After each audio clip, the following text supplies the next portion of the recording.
us? Okay. Oh, there we go. Sorry. Great. So yeah, welcome. And so just to remind you of where you are, you're with Central Park United Neighbors. At the end of August, we changed the name of our organization. So if you haven't joined us in a while, we'd previously been meeting under the name SUN, and so now we're CPUN. We're the registered neighborhood organization for the Central Park community in Denver. Our purpose is to pursue the vision of this neighborhood. We'll circle back to that in a little bit, actually, by creating, developing, and fostering a vibrant urban environment community, dedicated to social equity, environmental responsibility, and economic opportunity. We seek to be a vehicle for public service and to promote civic discourse and to achieve collective efficacy so that neighbors are more likely to act on each other's behalf. Tonight's agenda, we'll just start with just a few words from me, and then we'll hear from community partners. I've seen several on the call already. We usually start with Denver Police. Next slide, please, Brian. Then we'll transition into just some general announcements that we have. And we don't have a featured speaker tonight, but we do have, oh good, Kira made it on the computer. We might be joined by someone from Parks and Rec to talk about the work that's being done along the south shore of the Sand Creek. Nope. Yeah, no, it is the Sand Creek Greenway between the Westerly Creek confluence and Havana. That's not on the agenda, but whenever she's able to join us, we'll just jump right to that. All right. Hi, Kathy. Okay, next slide, please. So I have like 5 slides on COVID. I'm just going to go through them really quickly. So the last time that we met, at the end of October, the line was for cumulative cases on the far left there was pretty straight, and it's taken a sharp curve up for total cases since then. It's really even hard to see everything on that middle plot on the same scale in terms of number of new cases per day, and it works better when you log that y-axis, and so then it behaves linearly, which is a horrible place to be. So cases and hospitalizations and deaths are all increasing in what looks like a linear pattern there on the far right when the axis on the left is logged. So next slide, please. But that's statewide in Colorado. Here's in the city of Denver. So on the far left are cases, in the middle are hospitalizations, on the far right are deaths. The blue bars, if the y-axis were the same across all of these, the blue bars are the same in each one of these plots, just to orient you, but the axis changes, and so they jump around a bit. But you can see the orange bars heavily towards the left for people who are getting COVID at a higher rate. That looks almost like the population of Denver. The blue bars are the population of Denver. Maybe a little disproportionately higher in the 20 to 29-year-olds. And then in the middle, you see the shift towards the people who are truly impacted with morbidity and hospitalization, when those orange bars are quite higher among the people who are over age 50. And then with mortality on the far right, it's the oldest ages that are affected the most. Next slide, please. And so if you were able, if you caught the article this morning, some of the ICUs are being, the Denver Health ICUs at capacity, and hospitalizations are higher now than they were in the spring. Next slide, please. By community, we do actually have lower rates in this community, and that might be because the age a little higher than in other places where some younger people live, and also it might be the case that people tend to be able to work from home here, and so that's can be a protective factor. Next slide, please.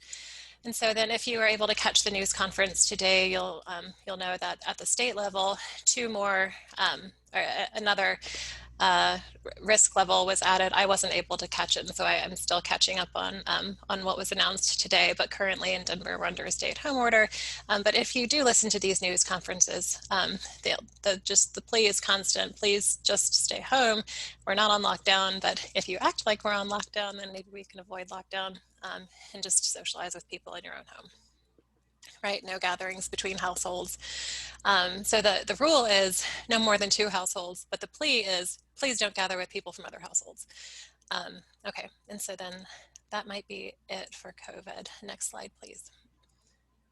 Hey, Amanda, the one thing that was announced today as part of the new red was all inside dining at restaurants is ceasing on Friday. Oh. And gyms have to go down to 10%. Okay. Thanks. And don't you have to be home by 8? Or no, I thought it was home by 8 too, but maybe I'm wrong on that. I didn't hear that one, so. Okay. I think the 8 o'clock time had to do with liquor sales, Rick. I think that's correct. Yeah, I think it's still 10 o'clock. That's correct, Jeff. I recall that. Thank you. Thanks, guys. Okay, and with that, I'll turn it over to Denver Police. Thank you. And Brian, do you want to stop sharing for a bit just to have more faces on the screen, and we'll pick it back up again when I will. Thanks.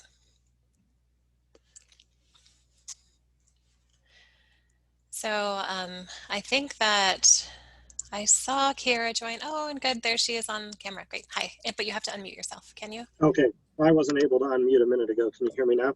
I can hear you, and I see that Kira is unmuted. Okay, but Kevin, are you? Yep, I'm here.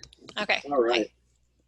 Hey, thanks for those slides on the COVID stuff, Amanda. That's helpful. I want to say from a Denver police standpoint, we get a lot of questions about COVID on a regular basis, and as everyone knows here, we're constantly evolving on this. But the biggest thing we could ask of anyone is just be careful and make smart decisions right now. It's not so much about what anybody wants to tell you to do as much as we want to tell you just be safe. And being safe is keeping out of the large groups, not doing things that are going to expose yourself or other members of your community. Working in a job where we worked through the entire pandemic, I've known quite a few people now who've had COVID among my coworkers, and we've seen the range of symptoms and everything else, and it's not a pleasant experience for a lot of people, even if it's a clinically mild case. We've had some people who've been extremely miserable for several weeks at a time, so do be careful. Moving on from that, for any of you who haven't met me, I'm Kevin Hines. I'm the lieutenant over Sector 1 in District 5, which is the Central Park neighborhoods and Northfield areas that are part of Denver. I'm joined tonight by Kiara Jenkins, who's our community resource officer for that same area. So in my role, I handle a lot of the crime prevention strategies for the area, and Kira and I work very closely together in that role. I'll also tell you guys that for any of you who weren't on the call earlier when I was talking, I've been out of the office for the last 6 weeks due to the birth of my son, so I'm not as up to date on current events as I normally am, but I'm actually working from home right now. I have a virtual background up because I'm hiding in the storage room in my basement so I can talk to you guys in peace while the toddler and the baby run around upstairs making all kinds of noise. So Kiera probably has some more relevant updates on things that are going on. We have a commander's meeting coming up here real soon, which is a great chance for the community to hear from us and see kind of a detailed breakdown of what's going on with crime and things like that in the district. That'll be later this week.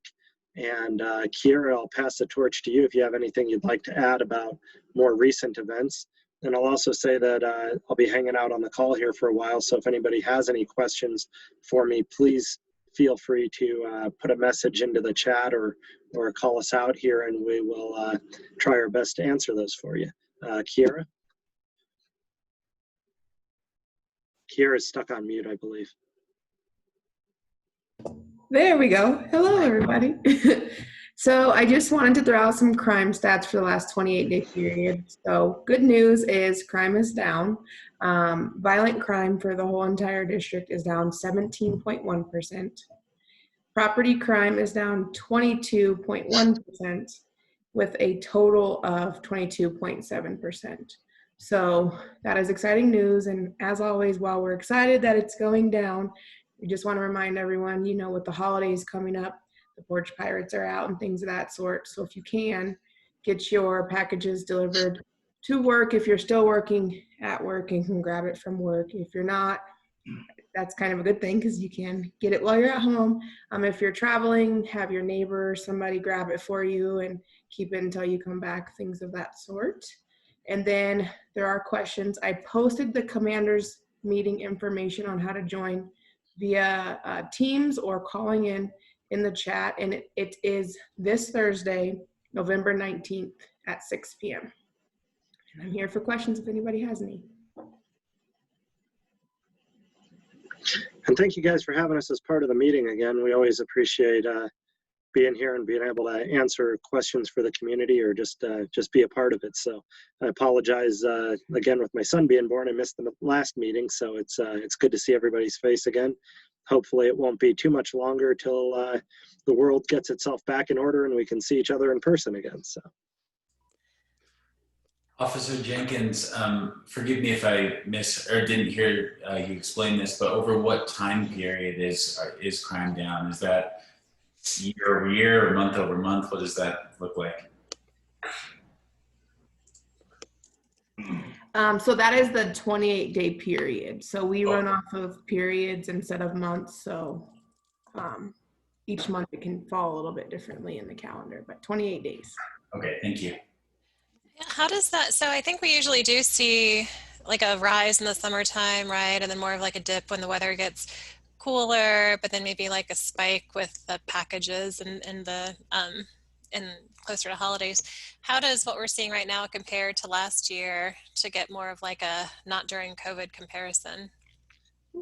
A lot of our comparisons are done based on year over year comparisons rather than just I mean, we have this, and again, I've been a little bit out of the loop myself, so I don't want to speak to the stats I'm not seeing right now from my basement at home. But we do look at the numbers as they compare to this time period last year as one of our relevant stats. Kira, I don't know if you know offhand which stats you had there. But you are right, Amanda. We do see a spike typically as we go into the holiday season with porch thefts because, you know, especially this year, I think it'll be an enticing prospect for criminals because so many people are getting things delivered even beyond what they normally do. People are getting groceries delivered, packages. I mean, Amazon's going crazy because everybody's sitting at home going, oh, it looks like I need that. So, Kira, anything you'd like to add on that?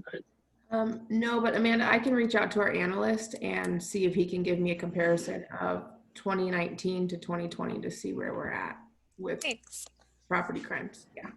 Thank you.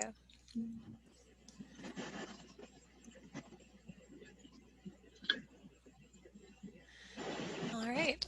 If there are no further questions for DPD, if people can put things in the chat. Let's see. I am looking. I see a representative from Chris Herndon's office. Bonnie, do you have updates from District 8? Hi, Amanda. Thank you. I just have a quick update. We don't have the finalized details yet, but we are going to be doing a toy drive again this year. It's going to be a little bit smaller than years past. We've typically partnered with Toys for Tots, but this year we are working with Broncos Boys and Girls Club in Montbello and Vickers Boys and Girls Club in Park Hill to get their kiddos and their teens some gifts, gift cards, things like that. So I am working on getting dates and all of that info finalized, but I would love if you'd be able to share that. I can definitely email that to you probably before Thanksgiving, if that's all right. Sure. Yeah, we'll help get the word out when that's ready. Thank you. And then again, you already went over the new COVID restrictions, but we're still waiting, you know, for further detail and direction from the state. So the Denver Gov website is updated periodically. So that's going to be the best place for folks to go look, and feel free to reach out to our office with any questions. Thanks. Thank you. Sure. I see Diane Dieter. Diane, do you have any updates from the MCA? Let's see, we've got a couple. One being there is not going to be a lighting of the tree and menorah officially on Friday night like we normally would have. But the lights will be coming on their own, and we will be putting together a community lighting tour. So hopefully people safely around the community to see lights that other people have put up and provide a map online for people to go around and see other people's homes, as well as maybe include their home on the map. So we will be sending e-blasts out about that information. And then we have our annual board meeting tomorrow at noon, and it will be a Zoom meeting. So if you want to join in, please feel free. And let's see, that is about it right now. We're just trying to work on what we can do to safely provide fun activities, as well as looking ahead to how we plan for next year. Great, and I see a question in the chat, Diane, related to what you just said, saying that there was an email that tomorrow's MCA meeting was canceled. Is there any chance that it was canceled? No. Okay. There's none. I don't know why that went around, but somebody, I don't know what happened there, but information was set up about the Zoom meeting, and people should be able to get on. Okay. Is there a candidate for each of the delegate districts? As far as I know, I think we have candidates for all of them. Okay. All but District 7, man. Yeah. Okay. Is that password and Zoom meeting ID, is that posted somewhere? Let me confirm and I'll get back to you on that. Okay. Let me confirm. I'll put it in the chat. Okay, thank you. You bet.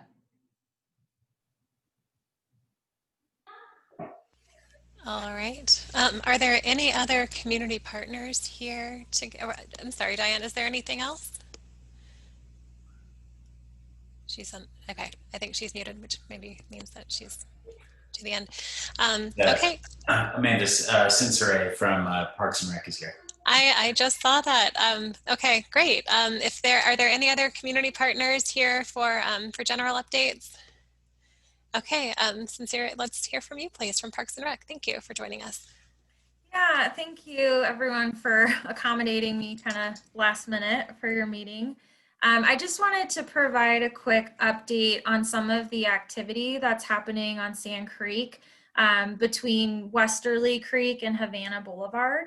I've gotten a few questions and comments from the community, and I feel like maybe I could work with you to find a way to get more information out just to kind of help resolve some of the concerns. But basically, as you all know, sections of Sand Creek still have a significant amount of debris that was remaining from the airport redevelopment. And so the work that we're doing, we've noticed a lot of more use in that area, that there was a lot of youth use. And so the city felt that it was important to go in and remove a lot of that debris just to not only improve safety, but also provide an opportunity to do some restoration. And so we have had some concerns from different residents in the area. So I just wanted to provide an opportunity to give an update and answer any questions.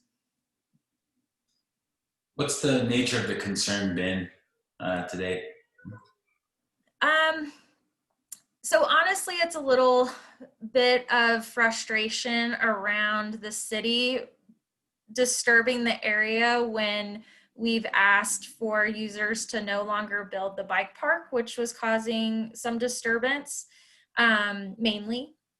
And then just a lot of concerns around or questions about what is this? What is the city doing in general?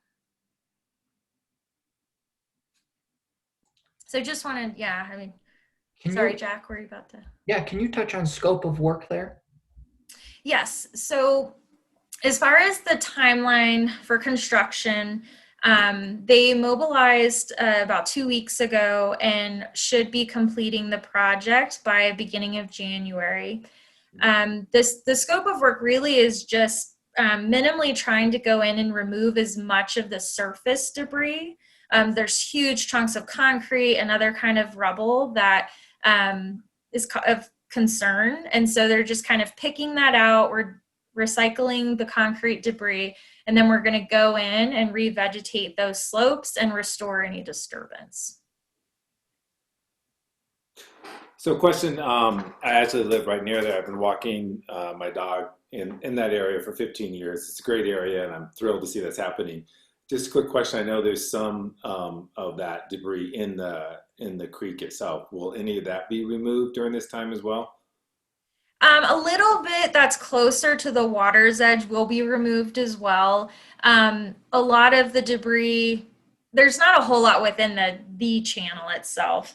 But as part of future restoration opportunities, we will go in and remove all of that. The Mile High Flood District and the city are currently developing the new master drainage way plan for that area. And so there will be additional improvements that will come out of that plan. Okay, thanks. We saw concern about, I'm sure you saw some of the same things that I've gotten about habitat, and that we'd said that we don't want people going down there and building their bike parks because of the habitat. Now there's concern that the city's in there destroying the habitat. I'm wondering if you can touch on the impact to the natural area. Yeah, so I would caution to say that destroying might not be the correct term. And what's different, I think, about our approach is that as a city agency, we have to follow every environmental regulation before we even can do a project. And so, nesting birds and ground nesting birds, all of the burrowing mammals like coyotes and foxes, like all of that wildlife habitat has been inventoried and noted, and so no work is being performed that would cause any impact to wildlife. We're also following all of the environmental regulations to where if we did come across suspect material, that we're dealing with that and managing it appropriately. And so, yes, while I mean, obviously are causing disturbance, I think we're managing it in a way that's reducing any kind of impact to the overall ecology of the area. I think the concern with the bike use, and I just recently answered an email from a resident, was that was setting up that area for more of a long-term unmanaged use that wasn't taking into account some of those issues that I just discussed. And while we fully acknowledge that this community and the youth need a bike park, we just need to make sure that we're working on it together to balance the environmental protection with the recreational use. And am I correct in understanding that there is a bike park in the planning stages in the bulk fuel site area? That is very high level concept. Nothing is committed. But that's something the city is discussing right now about perhaps the installation of a bike park in the future. Potentially. Like I said, there's no commitment to that actually happening. There's a lot of regulatory conversations and evaluations that need to happen, because in order for that to occur, there's a lot of floodplain impacts. So again, there's been, to my knowledge, and I've been a part of those conversations, like very high level conversations on if it's even an option, but nothing is committed. But what is that location? Oh, sorry, go ahead. What is that location? It's called Bulk Fuel Farms, but it's off of Smith Road. So it's the south side of the channel, on the west side of Central Park Boulevard. There's, you know where the RV store, like B&B is? It's the parcel just east of that.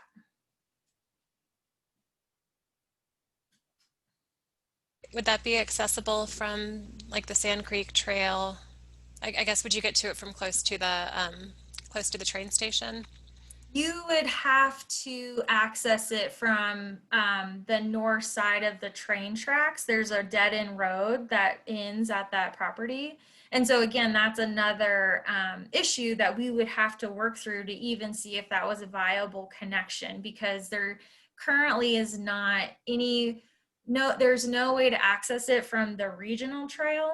And it would only be accessible by car from that road. And so we would have to figure out, do we add in a low flow crossing from the regional trail to access this site?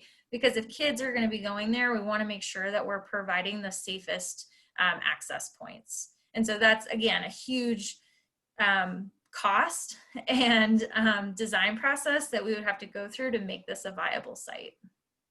So Amanda, if you, this is Rick here, if you are going up over the Central Park Bridge and you look to the west there, and just south of the channel there's a large, it almost looks like a detention basin. I think it's got some mounded manholes in there. I don't know if that's just for the old bulk fuel plant or bulk fuel storage operation, if there was some cleanup done in there or whatever.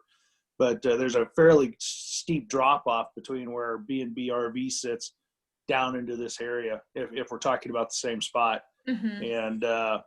And I think you're right. You access off of Ulster Street, which is a signalized intersection on the west side of the Central Park Station, and you come across there, and there is an access down through there, a road, but I think that's all just on private easements, actually. So there may even be some question about, like you say, it's tough to get to. There might even be some legal questions about obtaining access down through. I don't think there's a public right of way there. So it's a good spot, but it does have some challenges.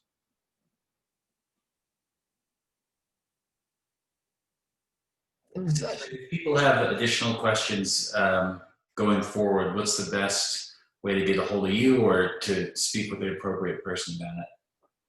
Yeah, so any questions about the project or even the bike park component? I know that's a huge conversation. I've seen a lot. I work very closely with the Sand Creek Greenway partnership, and so they send me screenshots of different Facebook conversations. So please send me all of your questions, and I'll do my best, if I don't have the answer, to get you guys a response. But then about the project itself, I'm the main point of contact. And what is the if I put your email in the chat for people to see? Oh, yeah, I will do that right now. Oh, cool, thanks. And the end result of the current project is going to be a trail that's in the area that's currently roped off. It'll then become accessible again, and it'll be a gravel trail. So for the scope of work for the section on the south bank of Sand Creek from Westerly Creek to Havana, we'll restore all of that back to the native vegetation, and then replace that soft surface trail that went through there. We're not going to install any formal trails at the bottom of the bank. And then I think everyone knows about the Sand Creek Greenway regional trail improvements, which will begin construction early next year. And that's a totally separate project. Well, we actually haven't heard an update from their regional greenway plan.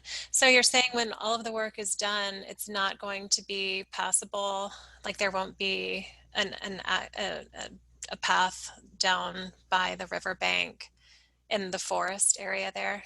We'll maintain the current social trail that's been developed. We're not removing that, because I see a lot of people using it, and as long as people are trying to be respectful of the wildlife, we want to provide that opportunity to be close to nature.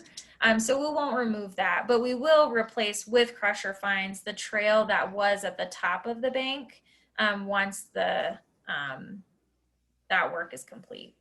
Okay. Another thing that we've just noticed that I want to mention in case you get additional questions, we have had a lot of vandalism to the project. Had a lot of the fencing cut up and removed.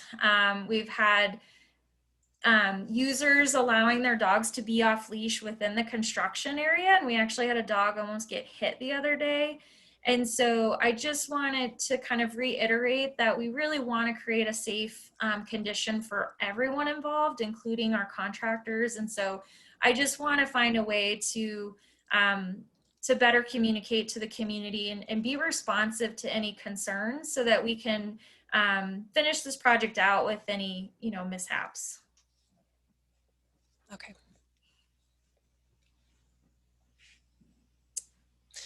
Thank you. And if there's an official summary of the work that's happening, if you send it to us, we can get that around to the community. I don't think that we've received anything. Oh, there's a question in the chat. I guess is that Regina, is that regarding the vandalism? Do you think it's maybe some of the unhoused people? Vandalism, she's nodding yes. Okay. Do you know who's responsible for the vandalism?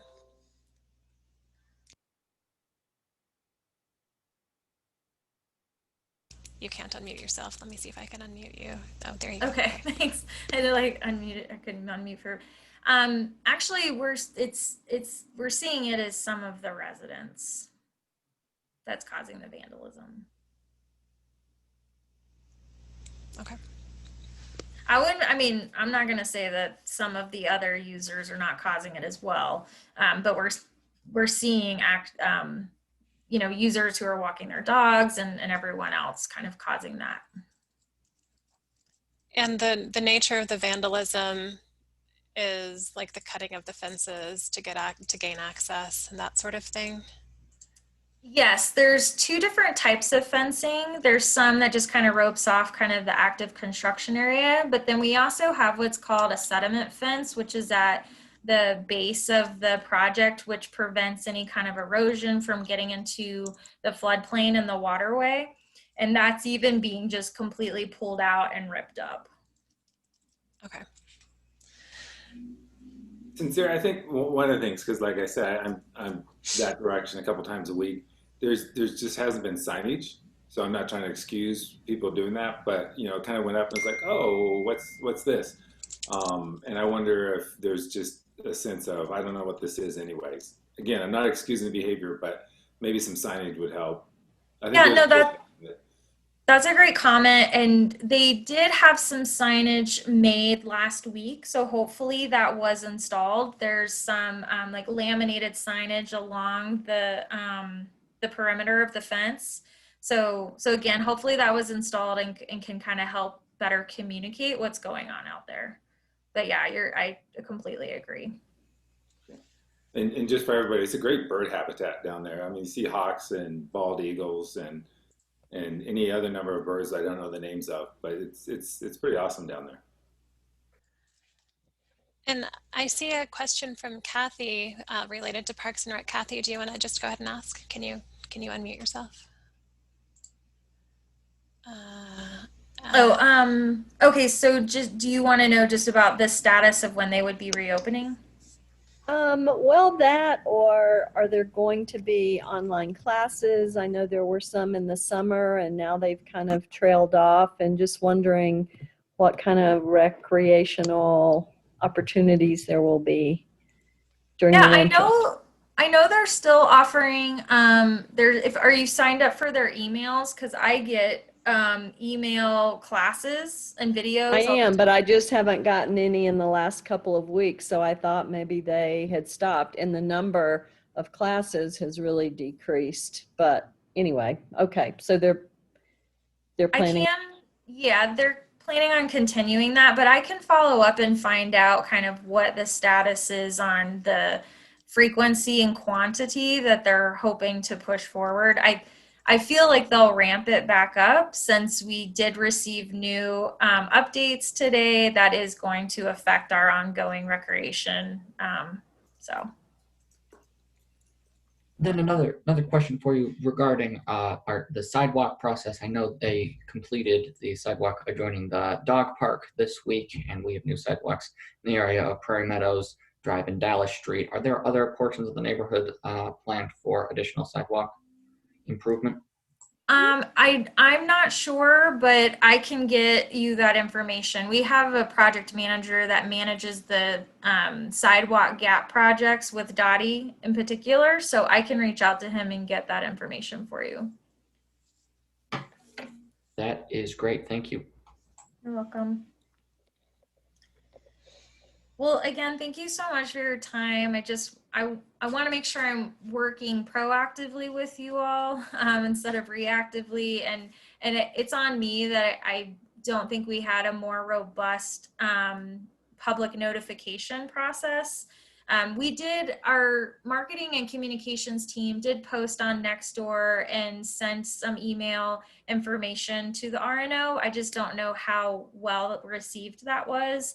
So if there's ever anything that you feel we can do to improve communication, please let us know. We're always open to modifying, especially given we have different ways of communicating now with COVID. You know, we want to figure out the best way to broadly outreach to the group. Since Ray, like you and I talked about this afternoon, a written statement or piece, anything like that you want to send over, we can distribute. Yeah. And we did distribute the original notification when we got it, but it was met with the feedback that you've described that you received, and we didn't have the extra context that you've provided today about the mitigation efforts for the ecological impact and the environmental management that are going into the project. So it's helpful to have that information tonight. Thank you for talking with us. And would it be helpful for the project team to provide an update on the regional trail project? The regional Sand Creek Greenway Trail? Mm-hmm. Yes. Absolutely. Yep. Okay. We've had a lot of staffing impacts, and my trails planner just left the city, and now I'm kind of the acting trails planner on top of my other job. So I apologize if there has been a delay. There's been some shuffling, but I will work with Jeff to see if we're able to provide the board an update and then figure out the best way to do some additional outreach and notifications. Is there an electronic copy of the Sand Creek project, or would you say that the Sand Creek Greenway's website is the best place for that information? I feel like I visited there before and I didn't see the master plan, but it's been a while. Do you know where to find it? I believe the master plan is online, but I'm working on getting the entire design and everything, kind of high level design, up on the Denver Park project list. And so you should see that added within the next couple of weeks. And I can add the master plan there as well, just so it's an easy reference. That's great. And will it include, because it does span, the Sand Creek spans so many different municipalities from starting in Aurora and then going through Denver and ending up in Commerce City. Does your role on it encompass all 3 municipalities, or would you only be focused on the Denver portion? We would only be, even though we're coordinating with the other municipalities, we would only have the information specific to Denver. But the master plan is more holistic. Yeah, okay, thanks. Another thing we are doing, since I have you, I am working with the Greenway Partnership to look at putting together a more comprehensive plan and kind of implementation strategy for the entire Sand Creek Greenway. So that we're really starting to work together across jurisdictions on implementing the different priorities. So we're going to look at that next year with Beth Nobles. I spoke with Beth yesterday, actually, or what's today? Is today Tuesday? So I spoke with Beth Nobles last week on Friday, and she was very much interested. I have some of that information that I can share with the rest of the group here. The MCA, I asked her a question about a portion of land that the Sand Creek Trail runs through that we own and that we manage for the district. So I have some maps that I can share with the group if that's something you're interested in. Okay, great, thank you. Great. Well, thank you so much for joining us tonight. I'm looking forward to getting the additional information from you in the near future. Thank you all for your time. I appreciate it. Thanks. So now, let's see. I think we have a couple of quick announcements from our organization. And is there anyone else here who has any announcements to make? Any general announcements? Anyone just want to say hi? All right. So we did receive news that Sam Gary passed away at the age of 94 yesterday, and he's the namesake of the Sam Gary Branch Library. He's also one of the, and I've never met him personally, but I've spoken to people who worked with him in the early planning stages for this community, and I know that he had a big role, which is part of the reason why his name is on the library that's in this community. But he was very much involved with the vision for this community.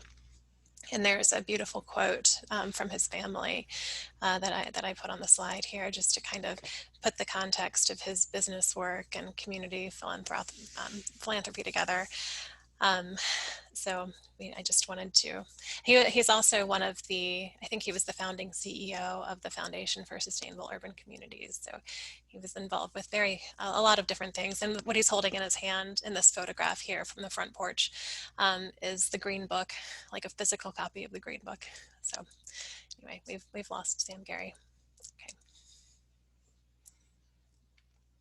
And so, Jeff, we do have a new phase of the work that we're doing and transitioning into our new name as Central Park United Neighbors. And part of that is this logo contest that Jeff is going to talk about. Yeah, so we're looking for a new logo to go along with our organization's new name. Currently, we're in the middle of an open call for logo design submissions. We've received a number of great submissions, and I'm looking forward to sharing them first with the rest of the outreach committee and then ultimately with the community for a vote. The open call is open for another week. It'll close 1 week from today on the 24th at 2 o'clock. Anyone is welcome to submit an idea. The more the merrier. You don't need to live in the neighborhood. You don't need to be a professional designer. Anyone that's inspired to create a logo submission is welcome to do so. A $600 prize that's being funded by generous sponsors, Control Freak and Primrose School of Denver Central Park, will go to the selected submission. So again, 1 more week of open call for logos. If you know anybody that might be interested, we'd love to have them participate. I'll share my email address here in the chat in a second. You're welcome to reach out to me directly or contact us at centralparkunitedneighbors@gmail.com. Once that window closes, just to be clear with everybody on the process, the outreach committee will review the submissions. We will narrow it down to 3 to 5 options that we're excited about and bring that pool to the community for a vote the week of December 7th. And we'll announce the selected logo on December 15th, which is the date of our next board meeting, if I'm not mistaken. Any questions about that? I'll put my email in here now. How many logos have been submitted so far?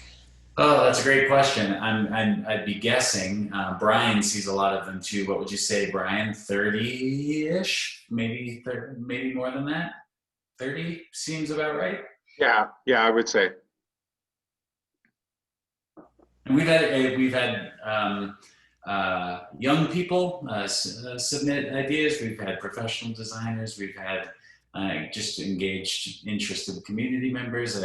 It runs the gamut, and we're happy to have all of them. That's great. Thank you for that update, Jeff. Hey, Jeff, it says at the top there, open call for prize donations. Are you still looking for? No. Yeah. That was Forgive done? me, Okay. that time is closed. That bullet shouldn't be there. Okay, That's my I was fault. I'm just sorry curious. that's Yeah, there. no, I'm glad you clarified that, Rick. Thank you for noticing that. Yeah, we're done now at $600 for the selected submission. Thank you.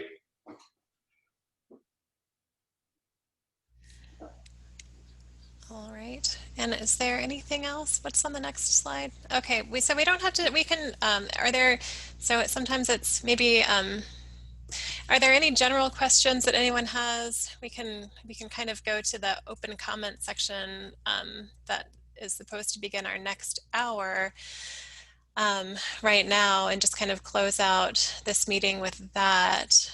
Does anyone have any general questions or general statement they'd like to make? We still have a representative from Chris Herndon's office on the call with us. It can be a great time to get information. We have knowledgeable voices. Going once. All right. Let's see. Well, then we're going to go into general talking then if no one's going to talk. I'd like for people to say their favorite memory from one park in this community. So this is a reason for doing this is because we have a handful of new board members and I'm just trying to bring everyone's voice to the microphone, but anyone's welcome to participate in this portion of the meeting. And I can see Brian Penny is the host of this meeting, and so he's the first square up there. Let's hear from Brian Penny. Favorite park memory, Brian? Oops.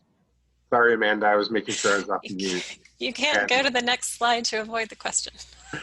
No, I would say, so there's a pocket park on 29th, or 28th Boulevard, and it's the pocket park where the registered neighborhood organization was founded.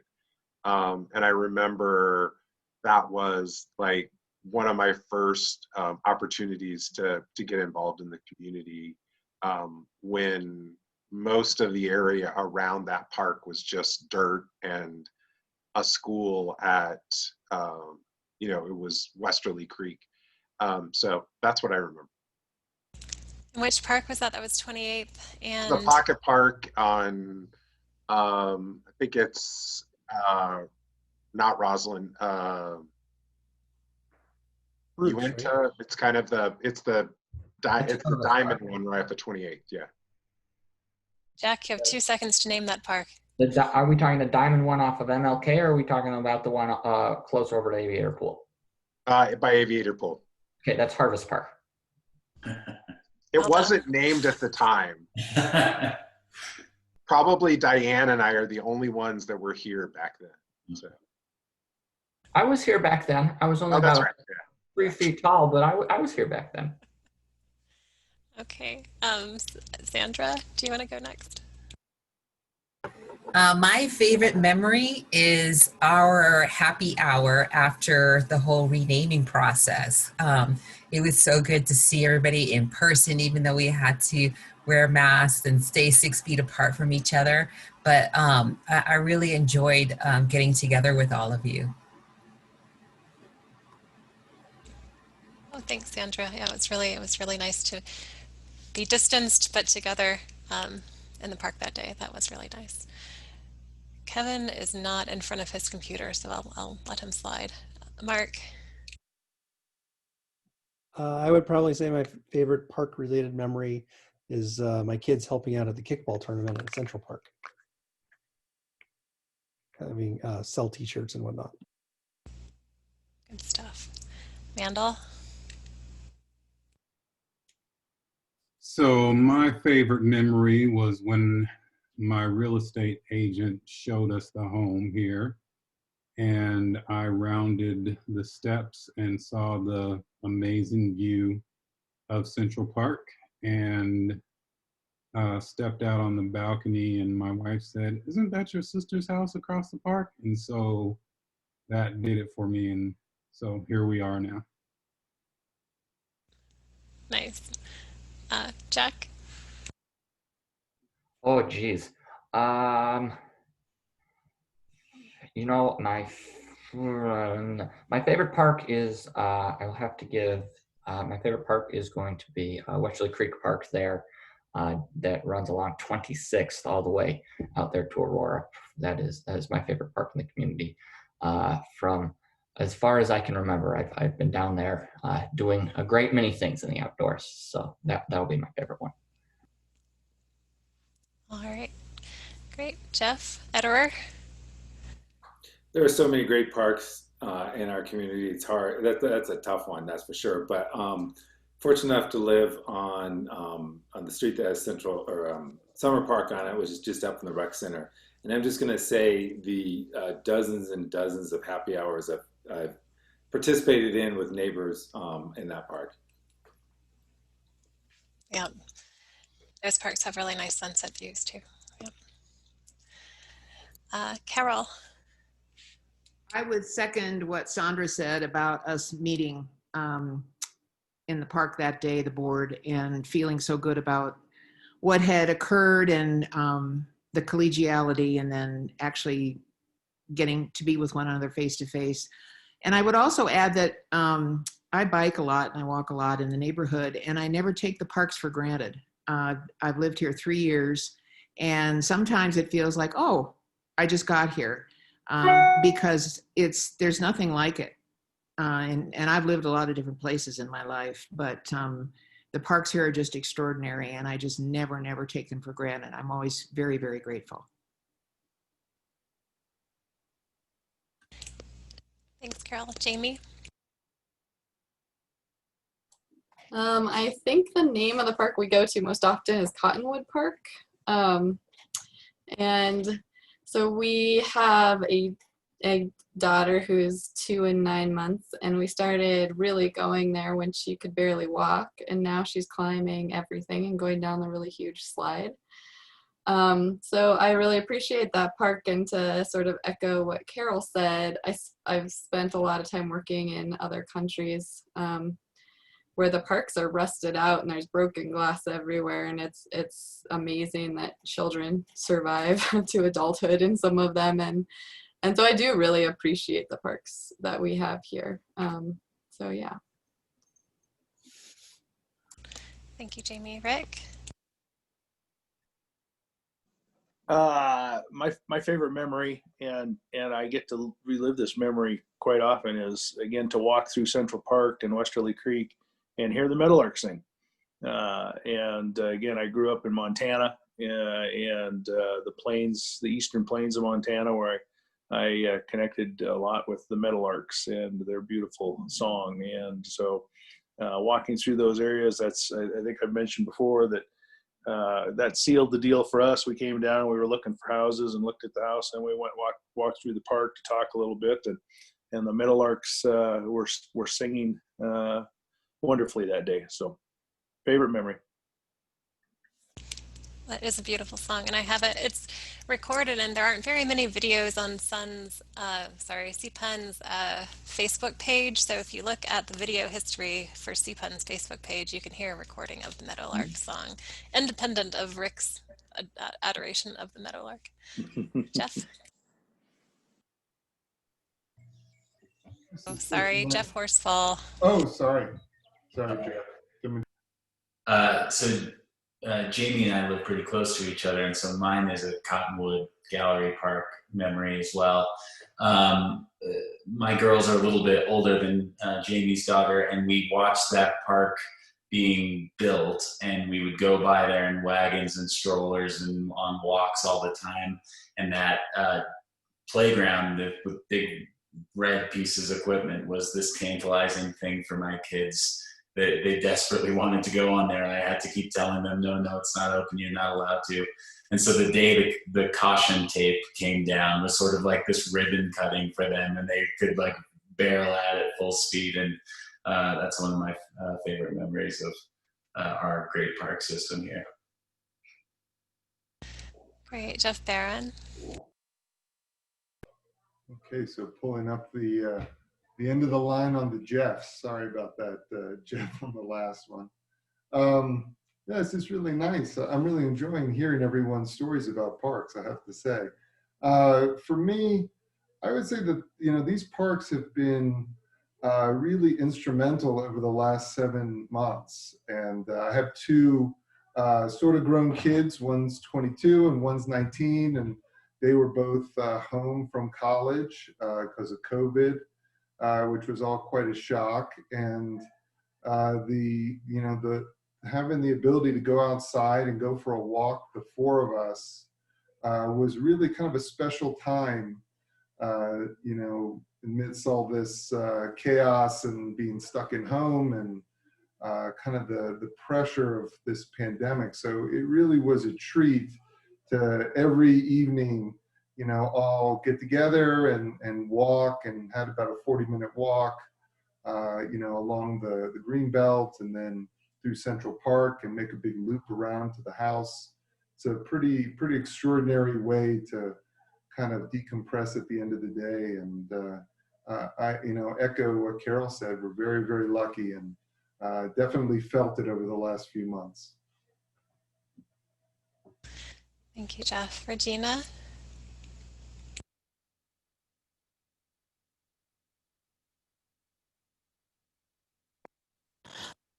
Can you hear me? Okay. My favorite memory, about 4 years ago, we had our family reunion here over in Central Park. And we were used to going to other parks to have our family reunion, but I arranged where we can have it over in Central Park area. And my family, it totaled to be 160 people who showed up, and they really enjoyed Central Park quite a bit because they said it was family oriented.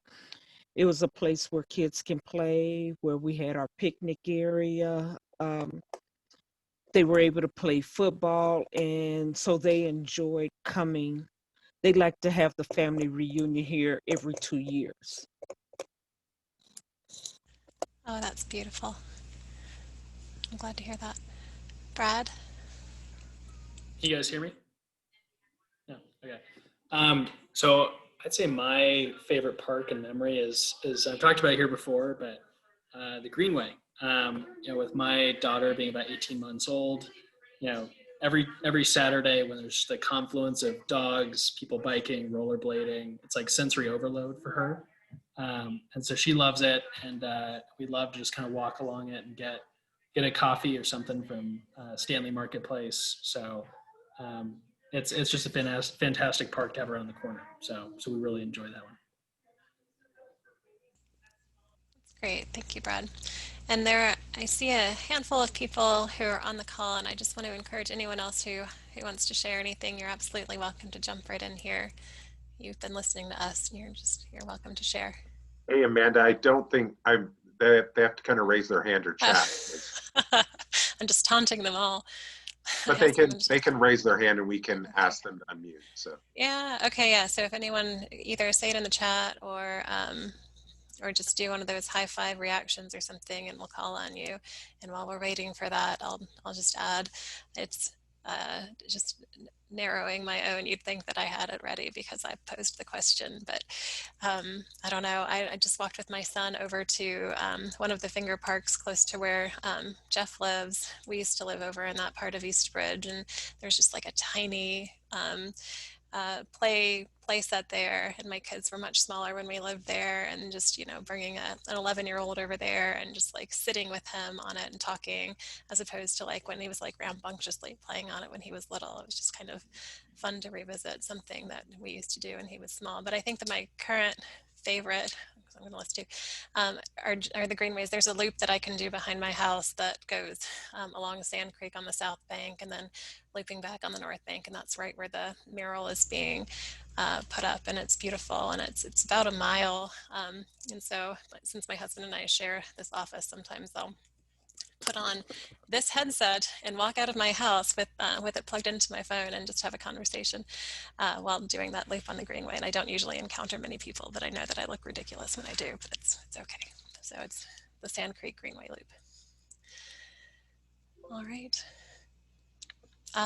Okay, so Thank you all for sharing stories with us today. And, oh, okay. So it's 7:30 now, so I guess that's the official end of the first hour of our meeting. Anyone who needs to kind of get up and move around, have a quick break, is welcome to do that. But we've already kind of transitioned into the board meeting. And so I was just going to, I'll just go ahead and keep going, although I meant to grab tea before the whole meeting started and I didn't do that. So maybe I'll run and do that. Encourage everyone else to just stand up and move so that we're not being sedentary.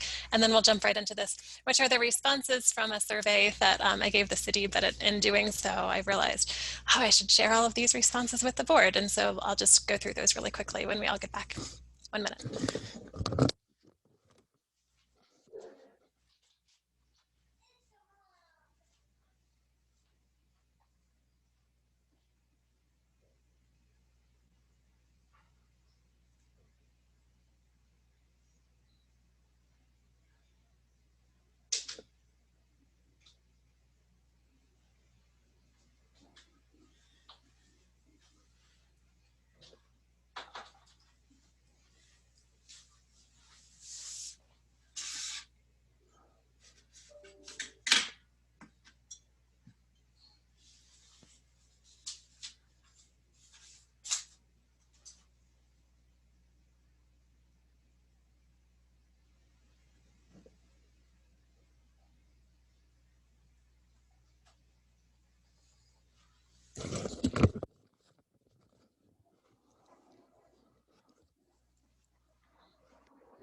Sandra, you have new lighting.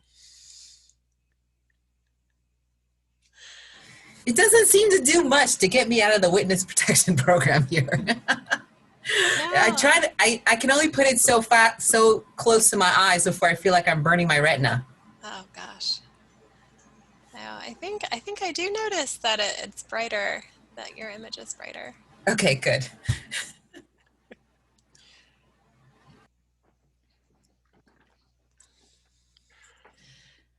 All right. I'm back, Amanda. Thanks. You have my bird image because you logged in to host the meeting when you're not here. Yep. I'll change it to something ridiculous so that's funnier when it happens next time. Okay, so next slide. Sorry, Amanda, it's sensitive. Okay. It's fine. I already gave the preface to this. I know it's a lot of words and they're small on one page. So yeah, no, you can go to the next slide. So, and I clipped the top of that. Sorry, what role does your RNO serve? So this was a multiple choice. There were multiple choices for this answer available. And like in selecting these, presumably the person, so it was a city council member who was fielding this. It wasn't Chris Herndon, it was somebody else, and I don't remember their name, and I'm sorry. And so presumably the 5 things that there were the check boxes for are the things that they would anticipate that RNOs were doing. And I did this and I was like, that doesn't nearly encompass what we do. So, so what does your RNO do? We receive information from the city because we're registered with the city regarding zoning and licensing and other such matters, and we pass them along to residents. We do that. Do we take official positions on zoning, licensing, and other matters where a neighborhood position is desired? We do that, and we'll come back to this, but we don't do it very often at all. The third thing, do we hold special meetings to inform the community about hot topics or issues impacting the area? Yes, we do that, but typically that information can just be folded into one of our ongoing monthly meetings. Do we sponsor community building events like picnics and concerts and farmers markets? I said no to this because I see that as more of a function of what the MCA is doing. Thank you, Bonnie. It was Councilman Paul Cashman's office who fielded this survey. Thanks. I should have looked that up before we started this. Thank you, Bonnie. So, and then the last question. So because we're a community that has an MCA, that I see that fourth point as something that's more of like the role that they hold in addition to like all of the other funded projects of like alley maintenance and pool staffing and those sorts of things. And I hope that I'm not minimizing the role of the MCA in saying this, but we don't have a lot of large events that we host because No, we we have only spend $8 million a year, Amanda. It's all right. yeah, 8 million. So we have a funded organization that does big events, and so we do not do those typically, but we have smaller events that we do host, and we are happy to partner when such opportunities arise for synergy. And then the last thing was, do we sponsor neighborhood improvement events like cleanups? And we do that, but we do it specifically through our role with the Denver Sustainable Neighborhoods Program that Mark and Jeff Horsfall applied to be part of several years ago, and we've been participating in that ever since. And then there was a chance to write in things that we do, and so then on the next slide you can see the things that I wrote in. And so this is, again, serving as a little bit of like onboarding for the board members, but I also just felt good to kind of like get on a list like some of the things that we do, and I'm sure that this wasn't even a comprehensive list. So what are some of the other things that we do? We work with Denver Public Schools to ensure capacity because we're a growing neighborhood, more so than really most other regions in the more than any other currently populated region of the city of Denver, which I can say based on the information that I was given in the CPAC meetings back in the spring. There's another region where a lot of growth is anticipated, but people don't currently live there. Then number two, working with Denver Police to encourage participation in Neighborhood Watch and encouraging people to know each other and to host block parties, but not during COVID. To better know each other, and then to report crime when they notice it, because they know what's normal and what's not normal. The third thing, working with the public library to inform residents of opportunities in the library system, especially at the Sam Gary branch. Fourth thing, so different from the picnics, which I see as a function of the MCA, we've been hosting an annual day of reflection. We've done documentary screenings. We participated in Hancock's community reads. So we do participate in smaller events that kind of have more of a reflection lean to them. And the fifth thing here, different from zoning and licensing, we work to inform residents just about how the city functions in terms of government, and we're always open to having speakers come in. We had a really nice talk from the auditor before we went into lockdown, and it was just so interesting to hear about the work that his office does. And so, you know, anyone, we were lucky to have a Cub Scout or a Boy Scout auditing that meeting. You know, Boy Scouts are, and I guess that's open, maybe they're just Scouts at this point. They're required to participate in community meetings, and so that happened to be the meeting that this one particular Scout joined, and so he got to participate in a community meeting and also hear all about the auditor's office, which was very lucky for him because it was very interesting. And we push out public health messaging, especially important in the time of COVID, but really always important. And so some of the topics under the public health umbrella are wellness and racism and exercise and pollution avoidance and that sort of thing. And then lastly, on this list, but there are probably more that I didn't remember to put, we survey the community annually or every other year about just to have a feeler about what's important to the community and where we should act or take a stance and that sort of thing. Okay, does anyone want to add anything else here?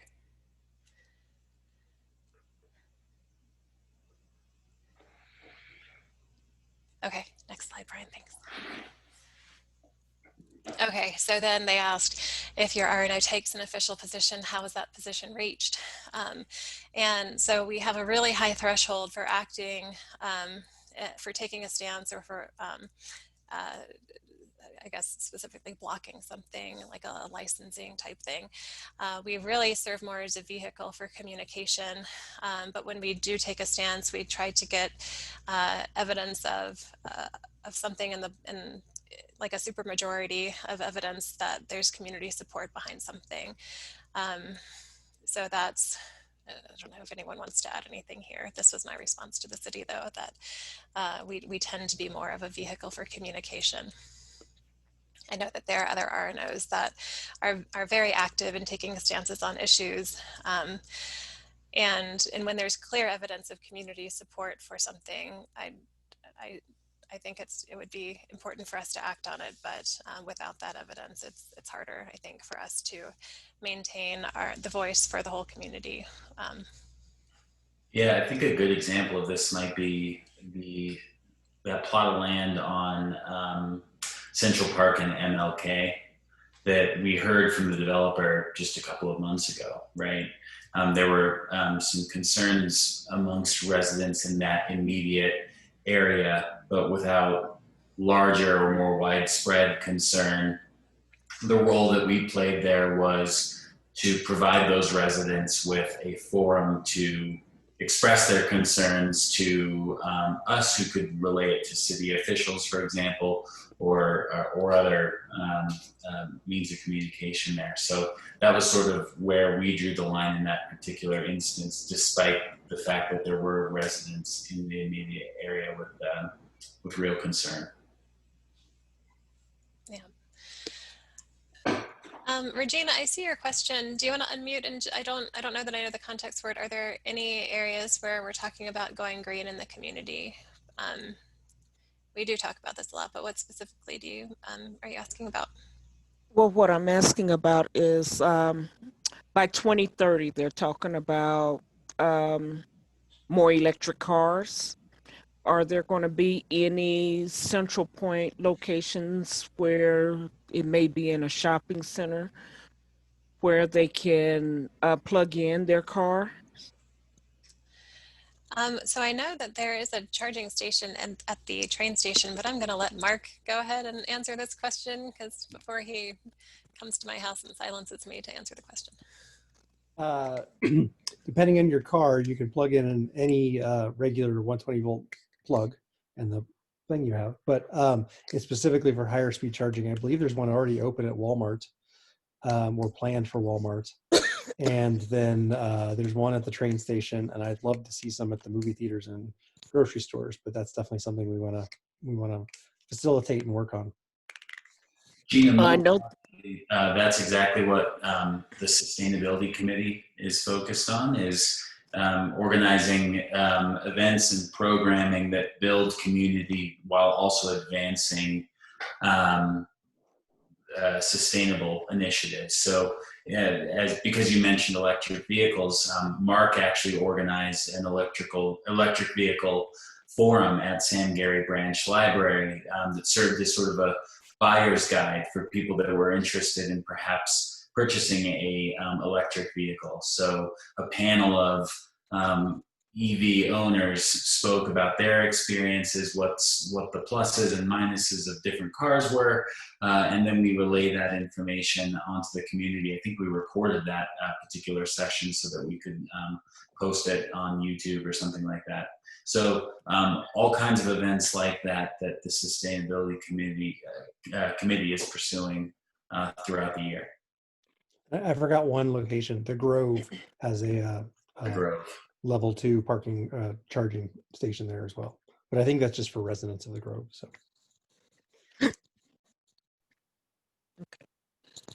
because I know the one over at Walmart, that one is a level 3 and 4. Mm-hmm. And just so that you know, I just purchased an electric car. Welcome to the club. So Yay. So I'm just looking around, and they say that there's one over at the women's prison, but they have it locked off where nobody else can use it, not even employees. And they did that to get the $7,500 reimbursement for taxes. Gotcha. They found a tax loophole by installing a charger that they won't let people use? They did. Oh my gosh. So they got 2 of them. So they have 2 of them, and they received $7,500 for both.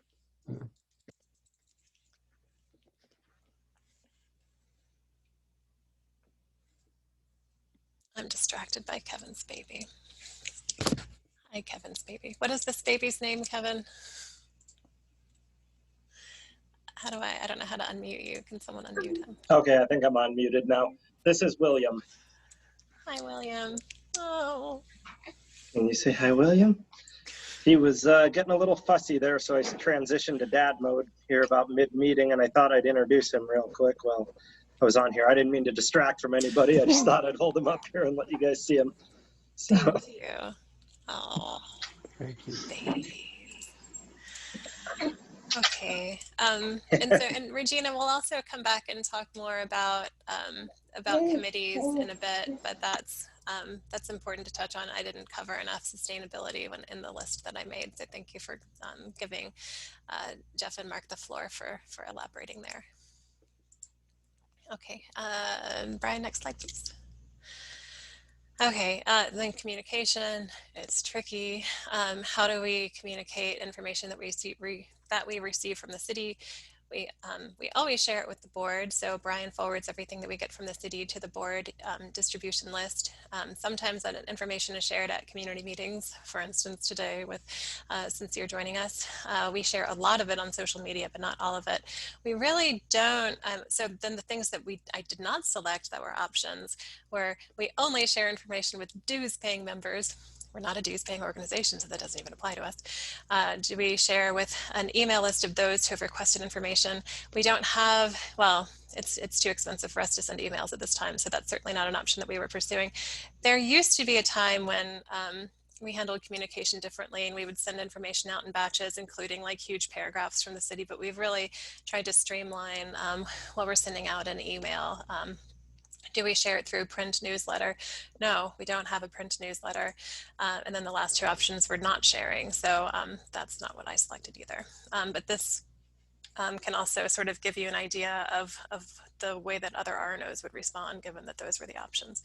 What have you found to be the most effective way of communicating in your neighborhood? And I think we can all agree that there's not one good way to reach everybody. And I don't know that I've mentioned this yet. Let me just read whatever here. So we're currently seeking funding. Oh, by the way, we have that funding, and I'll talk about that in a bit. Seeking funding that allows for a platform that integrates a website and email and social media. It's very expensive, but it's funded. Hooray for 2 years. We've not sent a mailer home in over a decade, and then the Front Porch newspaper had been delivered to homes and included an article for us, but that is not going to be an option in the near future because they've cut their print down to such a small number of pages, and they're not giving us they're including like our organization name and then asking people to go to our website for information, which isn't currently updated. Okay, next. So we don't have anything going to every single home, so then there was a question of how do you engage with each of these specific subgroups: renters and young families, families and individuals of color, a wide range of economic diversity, senior families and non-English speakers. And then my response to this was just that we did flyer high density housing areas just for our community vote back over the summer. We use social media next door, and we had been using the Front Porch newspaper, and then we do have our emails for the people who are signed up to get information from us.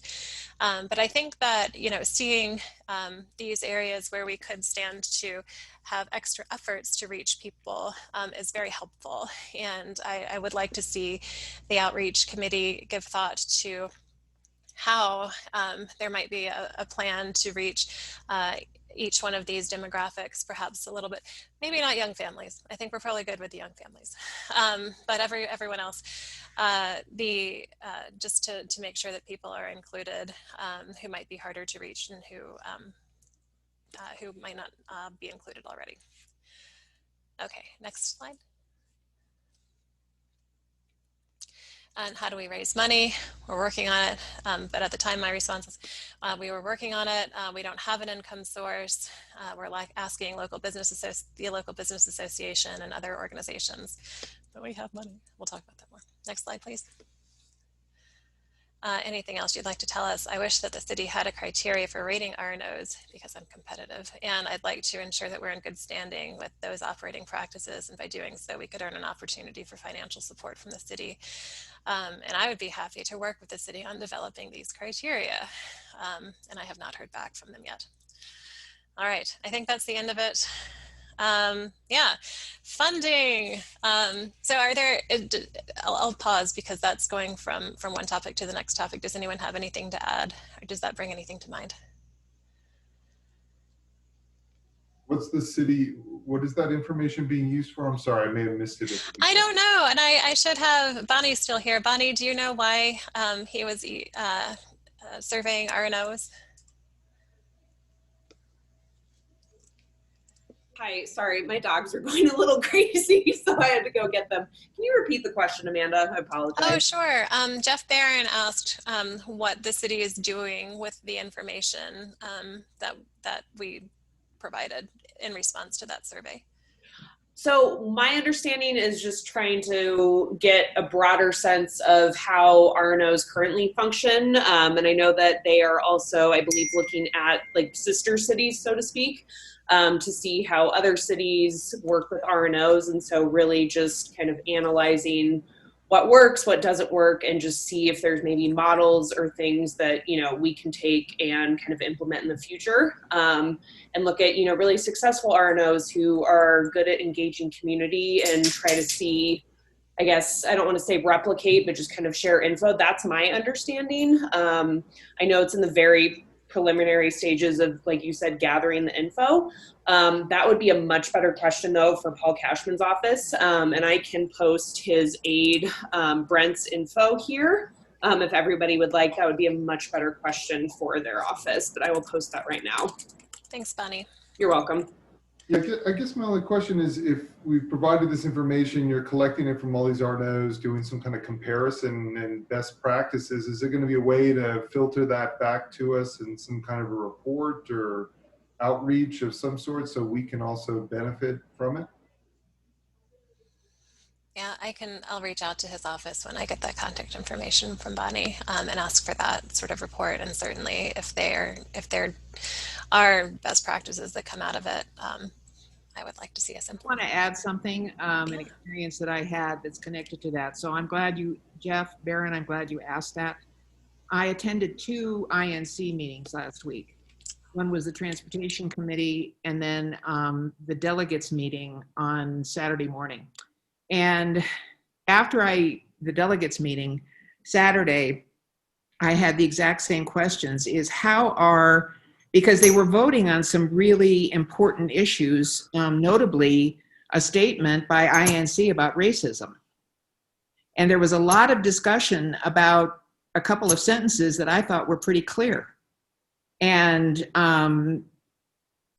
it reminded me a little about what we walked through this summer. And one of the things that came up to me was I in my head, I'm thinking, because I know it's difficult for me, especially with the Transportation Committee, to communicate with the neighborhood. You know, I'm open to a lot of, you know, suggestions and creativity around how we communicate and get some work done. But when I was listening to these RNO reps, I thought, that was my question, is how do you communicate with the people that you are charged to serve, with your neighbors? And there wasn't any clear answer to that. I think they had a chat box running, and I asked a couple questions and didn't get any answers. I'm following up with that because that's another, for me, that's another thing I want to become involved with, is the INC and just routinely dialing in with that and finding out what's going on. But this is a very relevant conversation just based on that experience last week with the 2 meetings that I attended. Thank you for attending those meetings too, Carol. It's been a while since we've had representation at INC. I cut somebody off. Who was that?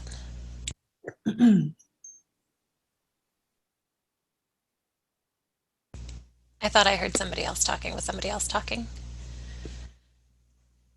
Okay, maybe that was, okay. All right, so then the big announcement. So last week, a huge development is that Brian Weber from the Foundation for Sustainable Urban Communities talked to, maybe I talked to him 2 weeks ago. He talked to Justin Ross from the Central Park Business Association and also Brookfield, and together have guaranteed us funding for the first 2 years of our adoption of the new communication platform. And so that buys us 2 years to get a reserve plus whatever else we need to pay the annual expenses from that point on. So that is something that, so Jeff Ederer and Jeff Barron have been thinking about a fundraising package to roll out. But that's and I'll let Brian Penny talk about what timeline that needs to have in order to keep everyone's resting heart rate down and not stress out about having a $5,000 bill coming that we don't have money to pay. But we do have, so we'll begin. So the timeline right now is that we have the logo contest going on. The logo that comes out of that is going to feed into what's then featured on a new internet presence that we have, which will be rolled out in January when all of the funding kicks in. And so we have calendar year 2021 and 2022. And so it'll be January of 2023 where we will be met with a bill for something around $6,000 that we have 2 years to come up with a funding source for, but we're good for the next 2 years. But what this also does is historically we have, there are ways that we can build fundraising into the website at that point. We can sell things on the website. Who knows what will come from that. And also the Jeffs are talking about having like different tiers where we can have someone featured in an email that we send out to the community, and that would be a business sponsorship. So things of that nature. So all of that will be something that we're bringing into just a fundraising structure that doesn't currently exist. But so just these are some questions that Jeff Ederer recently emailed yesterday. So what are we fundraising for? So I guess the biggest thing that we'd be fundraising for is just our general operating expenses, which are not exciting. But previously, if there was ever an event that we were going to host, I know I've said before, like, just tell me how much money that event needs and I'll go and ask people for money. But now the people who I would ask for money are giving us a lot of money. And so for the next 2 years, I would be very hesitant to go back to these organizations to say, hey, give us some money, because they're giving us a lot of money. So the first year of funding is, I think it's half of it is being funded by the the Foundation for Sustainable Urban Communities, and then a quarter of the remainder are coming from the Central Park Business Association and from Brookfield. And then the second year is being covered entirely by the foundation. But that's how I understand it. But I mean, there might be some moving parts, and it might be like a little bit more. But it was important to the Foundation for Sustainable Urban Communities that the greater the Central Park Business Association receive a lot of credit for the sponsorship, so that we can highlight small businesses and that organization in general. And so when we do accept the money and improve our communication, the Central Park Business Association should be well featured as a sponsor, in addition to the other two being the Foundation and Brookfield, for these next, at least the first year and possibly the second year, even if all of the money is coming from the foundation. Not for Brookfield, though, not for that second year. Anyway. Amanda, if I can jump in here for yes, please do. So when I think the question about what are we fundraising for, really the idea is it seems like there's opportunity, and based on conversations I've been having, I think a lot of opportunity for us to create a fundraising program that would enable us to not only meet CPUN's operating expenses, perhaps also fund some programs that we talked about. And then I think certainly worth exploration is, with the schools in our community, who oftentimes have fundraising programs and such. Would we want to include something that would be able to help sponsor a project at Bill Roberts School? I don't know, maybe not. Let's say somebody in, a group of neighbors in Beeler Park want to sponsor a large art project. Would what if we had a fundraising pool that allowed things like that? These may or may not be good ideas, but based on what I suspect would be a fundraising base, that certainly would be things that we probably should have a conversation about. If our primary reason for fundraising is, or if we really want to keep it to nation builder and funding sort of operating expenses for CPUN, you know, with the next 2 years of nation builder being paid for, like I think we can already get us there just with the interest I'm seeing from businesses in the Central Park Business Association. So, you know, that's a critical discussion for us to have as far as scope in regard to that first one. So that's something that I don't think we can answer here fully, but I think you know, I'd love to hear people's thoughts. Before we do though, let me just say with the Central Park Business Association, you're spot on with there's a lot of interest, and I think businesses are realizing, hey, you know, like this would help get, you know, our business name out and the whole association's name out to the community. There's a tremendous amount of interest is what we're seeing for that. Yeah, that's great to hear.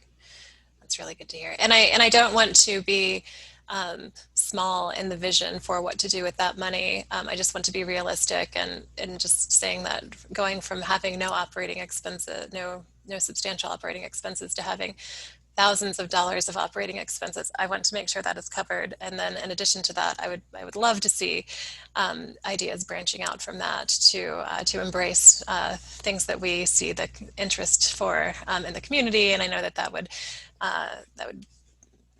excite people and bring more people in and that sort of thing. But that this is also something that we can come back to when we're talking about committees and like what the goals are for each committee and where we would like to see our effort go as a board. Thank you. That's exactly what I was thinking is the discussion about committees and the purpose of a committee, the focus, the protocol, the practice, and then so this fits in beautifully what you're just talking about as to, and then how would money be, you know, implemented with a particular committee or committee. So thank you for that. Thank you, Carol. Okay, and so there are a lot of questions on this slide, but I just wanted to put them out there as things that we can be thinking about, and we'll come back to these. And next slide, please. And then so here we are with committees. We have 6, and they're listed here. And is there? I should just go back to my slides and see what else is in the meeting flow after this. So I think this is where we're going to be spending the rest of our time tonight. Oh, and in fact, Carol, you had given me 2 slides for the meeting last month, and I know that that you weren't able to make it, but just to let you know that those are sitting immediately after this slide. There's some comments about transportation and comments about education. Maybe just like since transportation is the first committee here, Brian, can we flash forward to that transportation slide, which is next? Yeah. So Carol had talked about perhaps renaming the committee to like better focus it on the work that it truly is doing, to better reflect the safety issues that are consistently present when we address concerns goals, and having more of a focus on pedestrian safety, which I think is important. So this, and I'll let Carol and Rick talk about where the transportation committee is now, and current needs. And this is also kind of like a way that people can align interests with the people who are currently serving on these committees. But well, briefly, like 3 minutes. We have 2 people, 2 board members, Regina, Gina, and Brad, who we all met. I don't know, it's been a couple weeks, I think. And so we have discussed a lot of different things, and we're just in motion, we're in process. And then they have, so I'm not going to speak exclusively, and I have my own thoughts and about the direction of the committee and about what needs to be done, and Gina certainly does, and Brad certainly does. So I don't know how you want to have this conversation. I mean, just to sort of make this like this is happening and we're in process, and then the 4 of us would be meeting again and then presenting something in an email or whatever. I'll let Gina and Brad and Rick throw their thoughts in here. I think that's a good feeler for like just where things are. But yeah, Gina and Brad and Rick, do you have anything else to add right now? I don't have anything to add right now. I just want to say that we're lucky to have these two new folks because they're already immersed in this. They've been doing this work. You know, they've been doing the work. Gina has for a long time, and Brad has is doing some work, I think, as part of his job or what. I'll let him speak for himself. Why am I talking? Go, Brad, go. Hi, everyone. Sorry, I'm pulling double duty with toddler bedtime right now, but which is a committee assignment in and of itself. But yeah, I think I've recently gotten involved in a lot of this transportation work through the Denver Streets Partnership and really just kind of advocating for things directly around my street and where my daughter goes to school. So it's both learning and also applying. So it's a lot of fun. Great. And so like as you all are meeting and setting goals, yeah, just circle back to the board and let us know when needs arise. And I think that we do, you know, again, to align with what our goals are as an entire organization and where to put money when we do get it. We'll need to bring everyone back together at that, but certainly the expectation for today is not to be doing that. But I didn't realize that you all had connected and had met already. So that's just great. Okay. Yeah, Carol, go ahead, Carol. No, get it. I was just gonna say, I think we're into a little bit of a new era with the transportation committee. Again, we have a good mixture of people on the committee. Carol and Gina and Brad, I think, all bring a real forward-looking aspect to the committee, and how do we continue to promote and better our community, and in many different ways that deal with the full gamut of transportation, that being pedestrians, bicycles, vehicles, pathways, street sharing, that kind of thing.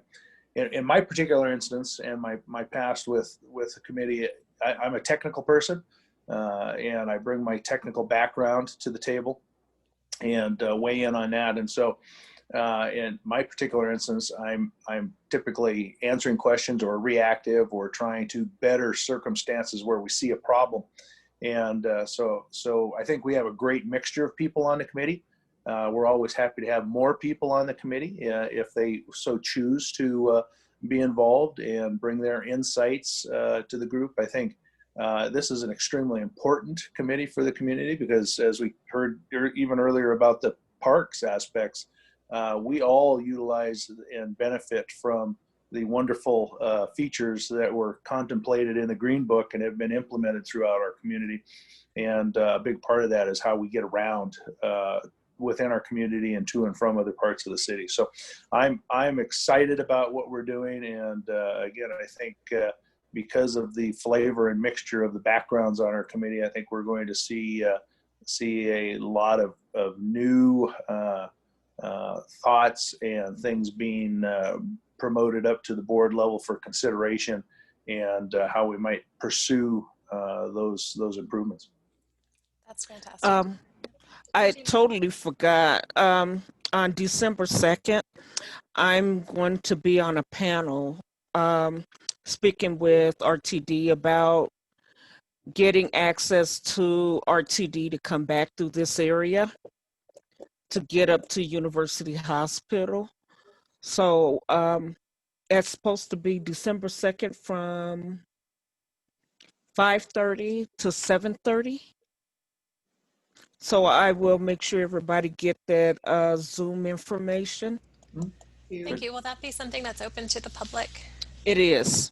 Okay, that would be great. Yes, please send it when you have it, and we'll share it with the community too. Okay. Hopefully some of us. That's a really, the public transportation piece is such an important aspect of this. But Gina, we should let you know that it was a few years ago we had a board member who was a real advocate for public transportation coming through the neighborhood. and she took there was a lot of pushback actually, surprisingly, where people didn't want bus stops in front of their houses and things like that. Just to give you like some history that we saw fairly recently, just to be aware of. Yeah, I've attended a lot of those meetings in the past. Okay. And one of the things that I had suggested to them is for it to not go through the neighborhood, but to go straight down Martin Luther King. Yeah. I had given them a sketch of what it should look like Great. in Yeah. the past. So, Yeah, now that it goes all the way to Peoria, you could totally do that. So yeah. Yeah. Yeah. Okay. Not to say that, I'm not muted. Not to say that we side with the community members who were opposing the bus route on 29th Avenue. I think that Jeff was just wanting to caution you that that conversation had happened, but I think that we support public transportation. Yeah, no, completely. I was surprised at the pushback. It was quite, people were pretty up in arms at times. Yeah, it was the only time a board member has been opposed by the community, but she still made it onto the board. Yeah. Okay. All right. So let's go back to the full list on the previous slide, Brian, please.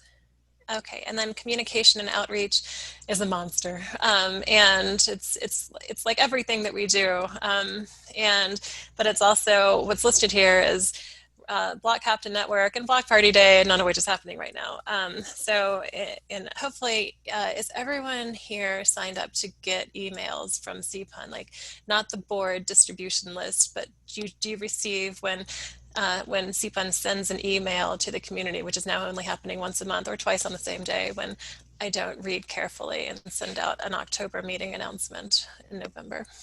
You don't have to take the E for that, Amanda. I missed it too, so. Yeah, so hopefully everyone is signed up to get those emails. So that's communication, but also, maintaining. So anyway, we have a communication and outreach committee that is one and the same. And I think at this time, about half of the board members are on it. And it has, who would like to speak on behalf of that committee? Well, and also is now a time to talk a little bit about Nation Builder? Because isn't that going to be a big part of this communication and outreach in the future? Briefly, but only for like 2 minutes. And Mark, I'll let you do that now as like a next direction, given the current funding situation. Yeah. Yeah, I was going to say one thing I would love to have every committee consider between now and the end of the year is what they want their online presence to look like. So I think one of the things we should do is each of the committees should have some sort of Zoom meeting of their own and have that be one of the topics. Like, who can help me with putting together that new page for it? What kind of email list or lists do you want to try to put together?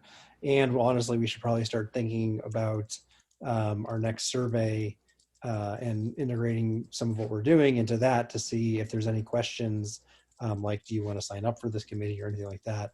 I think now that we're going to have a much more robust way of setting up all these committees and communicating, it would be good to open up a lot of them to having more public and more regular meetings. And one thing I would add to that is, and Amanda, you can sort of think about this, you don't have to answer now, but it might be good if the committee's got access to our Zoom account, because we've sort of been piggybacking on the various private accounts that everyone has, but it might be helpful if the CPUN account were available whenever a committee wanted to do a Zoom meeting that way.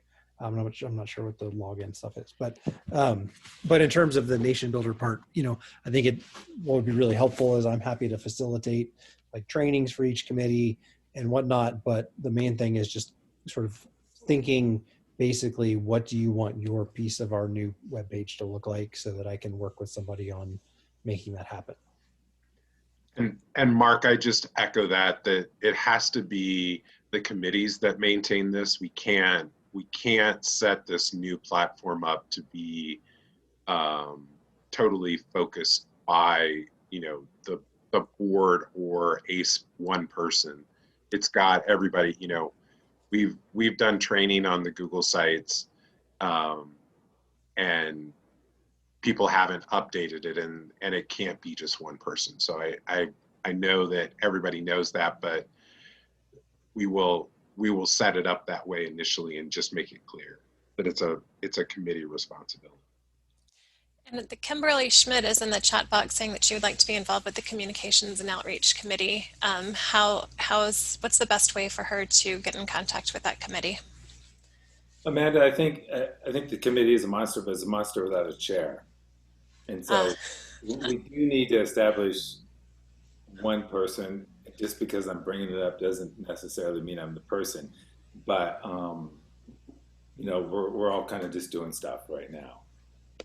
Yeah, if I may, and at the risk of stating the obvious, I've got the new members at front of mind here in saying this, but I think what I want to make sure everyone's clear on is that part of why we're going to these committees now is because the expectation is that between now and the next meeting that those committees will gather to organize plans that we can present at the next board meeting for what each committee intends to do between January and the end of the CPUN year, which is in May.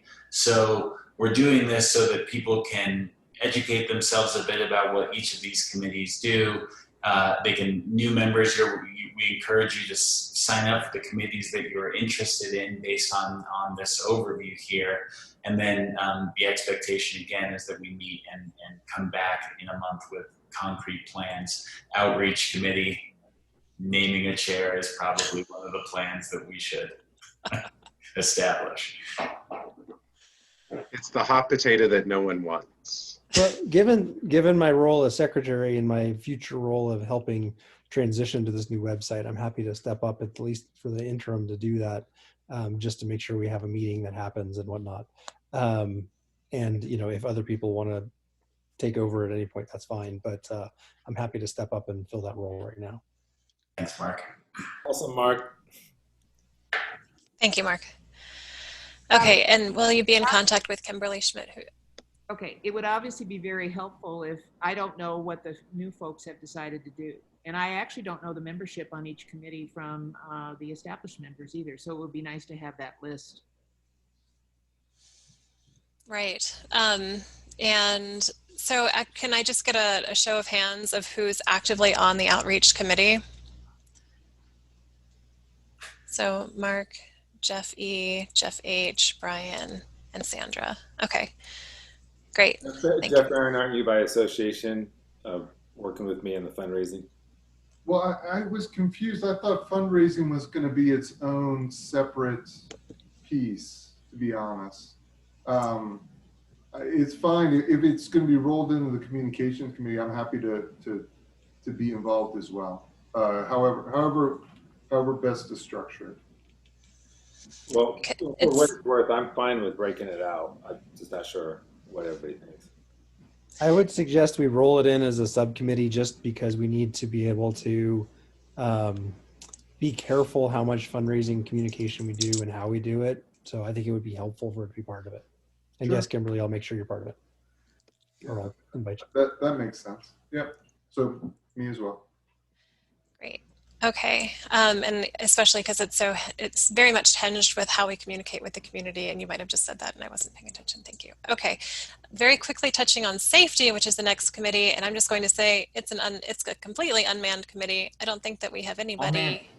Oh. Yeah, great. I'm in with Jack on that one. Oh. On safety. Man it. Amazing. Okay. Okay, we got that. All right. So historically, the safety committee has worked as liaison with the Denver Police Department, the cop shop, and also the outreach committee. I mean, obviously, because the Denver Police Department starts all of what used to be the outreach committee meetings, but are now just our monthly meetings.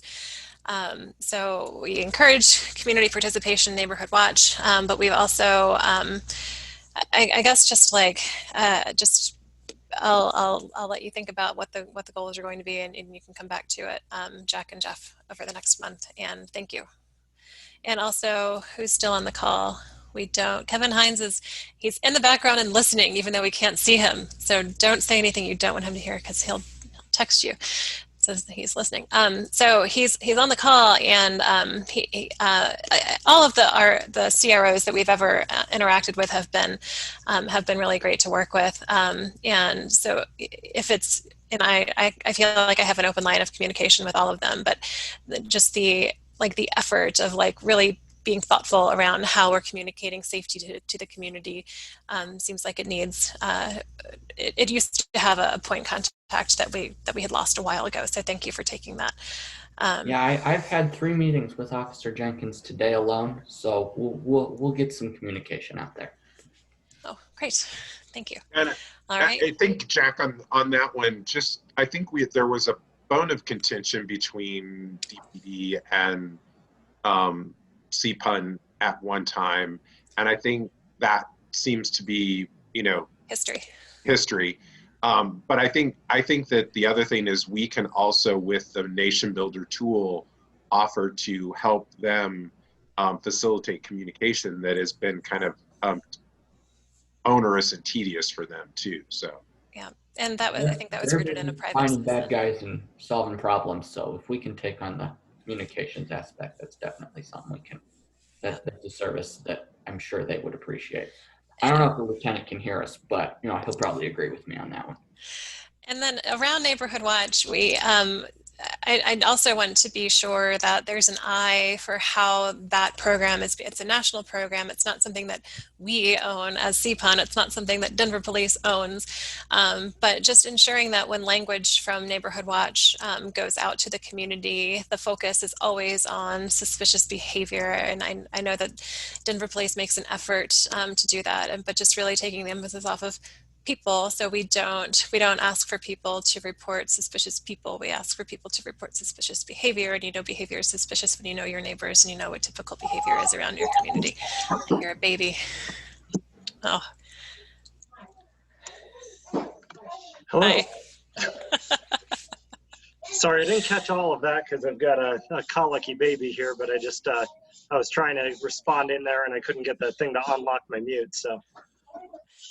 That's okay. We have 2 volunteers who are going to be working with you and Officer Jenkins in the near future, and so that will be Jack, who I guess you already have a working relationship with, and Jeff Barron, who's on very the call. good. Oh, very good. Great. Thank you, Kevin. All right, and so I will let you all take it from here offline, and we'll circle back next month and hear about any new developments that have come up in terms of like focus and direction for any work that we can take on and partner with you about. Very good. Great. All right, thank you. Okay, so then the next committee is sustainability, which we've touched on a little bit, and I need a show of hands for this committee as who's actively involved. Okay, so I see hands from Mark and Jeff and Jamie. Okay, great. And do you guys want to list where things are right now? And obviously we'll use the coming weeks to regroup and that sort of thing. But what's you're going to talk about? Yeah, sure. COVID has obviously put severe restrictions on the types of events that we can undertake. I think what's important for the board to know, be reminded of, folded parks specifically into this department, whereas before that was separate. So before she left the board, Erin Jones had joined us because she was really a strong parks champion. So anything that would fall in that domain would be under sustainability as well. I know there are several parks topics that we've talked with Jack about in other contexts, and I can't imagine that won't be a part of sustainability's plans for 2021. And I believe there's does CPUN have a member of the CABS Parks Advisory Group still? Is that still a thing? I'm wondering if we might not be able to reintegrate with some of the work they do. That's a different slide, Jack. I'm ahead of myself. Okay. I mean, I thought when a while back that had been converted over to the Sun, that CAB had stopped having a parks advisory. Yeah, and that's really what I was going to say. Well, we want to have a parks committee. I mean, I like parks. I do parks all day, every day. So we can do that. But are they still meeting? Is the subgroup of CAB that meets to talk about parks still meeting? I thought that they had disbanded and handed us. Yeah, Lucia had disbanded. She disbanded it. Jack, do you have anything else? Like, do you have evidence that that's not true? Are they still meeting somewhere? No, I haven't heard from them in a while. That's why Yeah. I was wondering if perhaps you Yeah. guys heard. But it sounds like they don't exist anymore. I think within the past year it ended, and then they kind of transitioned the city contacts to us to be the contact for parks issues, with the, I guess, the build out of parks being done. Oh, we still got some work to do left in parks. Those guys are silly. So perhaps we could look into perhaps instituting a Parks and Open Space Committee. Definitely something that I would love to be involved with. Okay, well, or just keeping it housed under sustainability That would as kind of work like a too. sub effort. So I'll just put your name down there with an arrow pointing to parks. Can't write and talk at the same time. There had been a big focus on the land around the high school. The board member that lived in Wicker Park is not on the board currently, but I know that there's interest in the community about what's happening there and other areas too. I have, we've been in talks with the city the last couple of weeks actually about that land. Funding is again non-existent for that property, but the long-term goal for that space would be to develop it into a sports park. We are still looking to identify funding. The city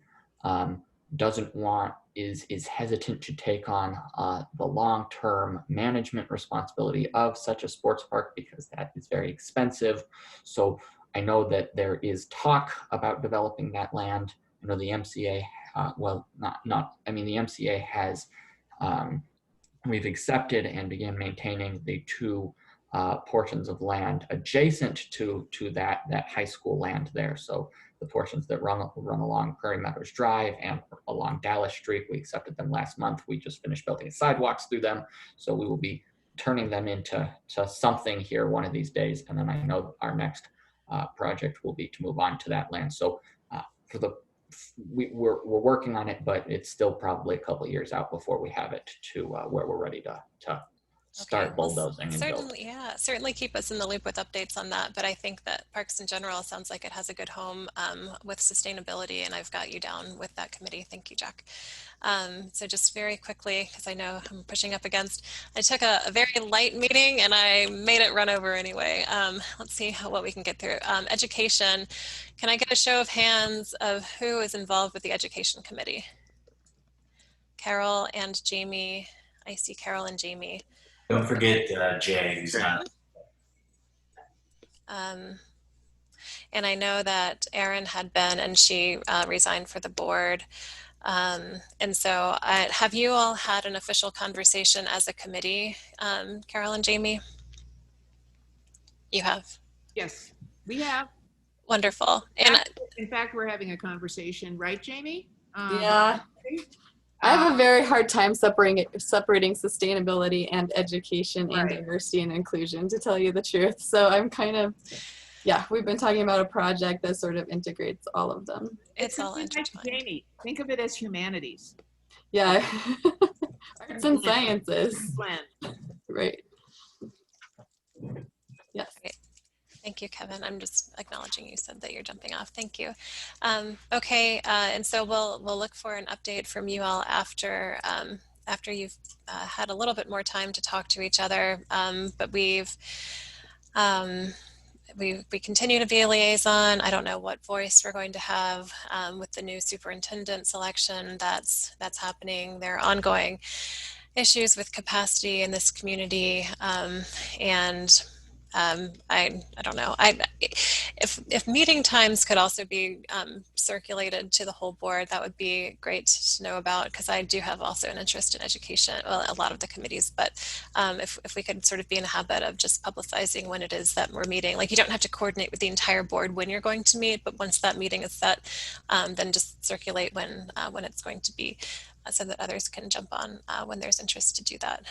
And Amanda, I think the thing that I would just say is we should, if you're going to have committees and you want volunteers, we do send monthly emails. We can at least ask for community volunteers too. And we haven't done that in a while just because we haven't been organized, but everybody should coordinate that and know that On the first Friday of every month is when we start drafting the email, and our goal is to send the email out by the second Friday of the month. So either Amanda or I or Jeff can facilitate that. And eventually the communications committee. Yes. All right, and okay, and then Jack. Amanda, the MCA, we have I have an email list with about 10,000 emails on it. And you know, if it's a matter of it's too expensive for CPUN to send out an email on its own, you know, we send an email once a week, and so it's just if you get me information, I will get it to the people that build that email.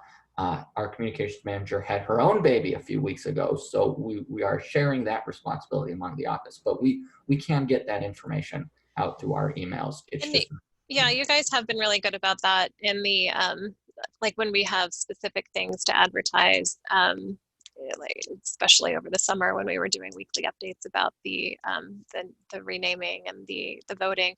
That was incredibly helpful. But I mean, we do need to have the capacity to send emails on our own behalf, but we should absolutely. never, Just saying.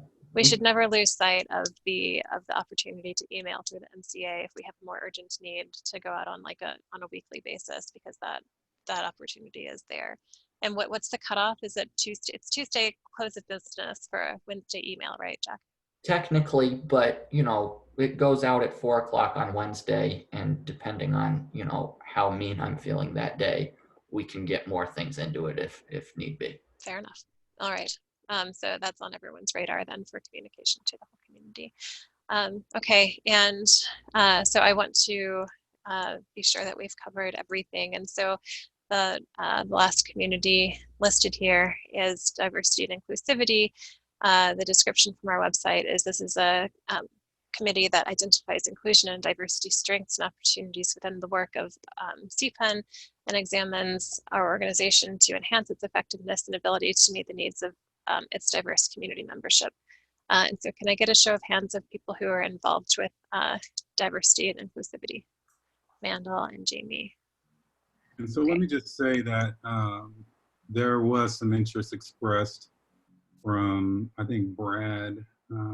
I don't know if he's still on or not, but and some other community members. And so we will be reaching out and coordinating, trying to figure out a schedule that we're going to meet on a regular basis. Also, I had a question as to whether or not, if somebody wants to be involved in one of the community committees, is it necessary that they live in the community as well? Oh, I thought I was anticipating the question, do they have to be a board member to be involved with the committee? But you threw me a different question.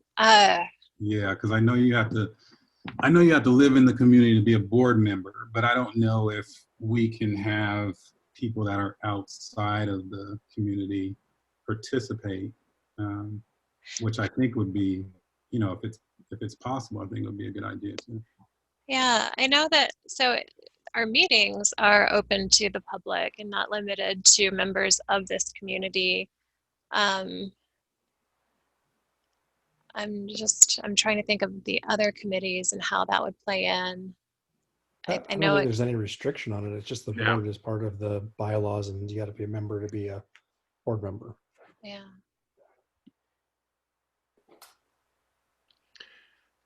It might be worth a follow-up review just to be sure.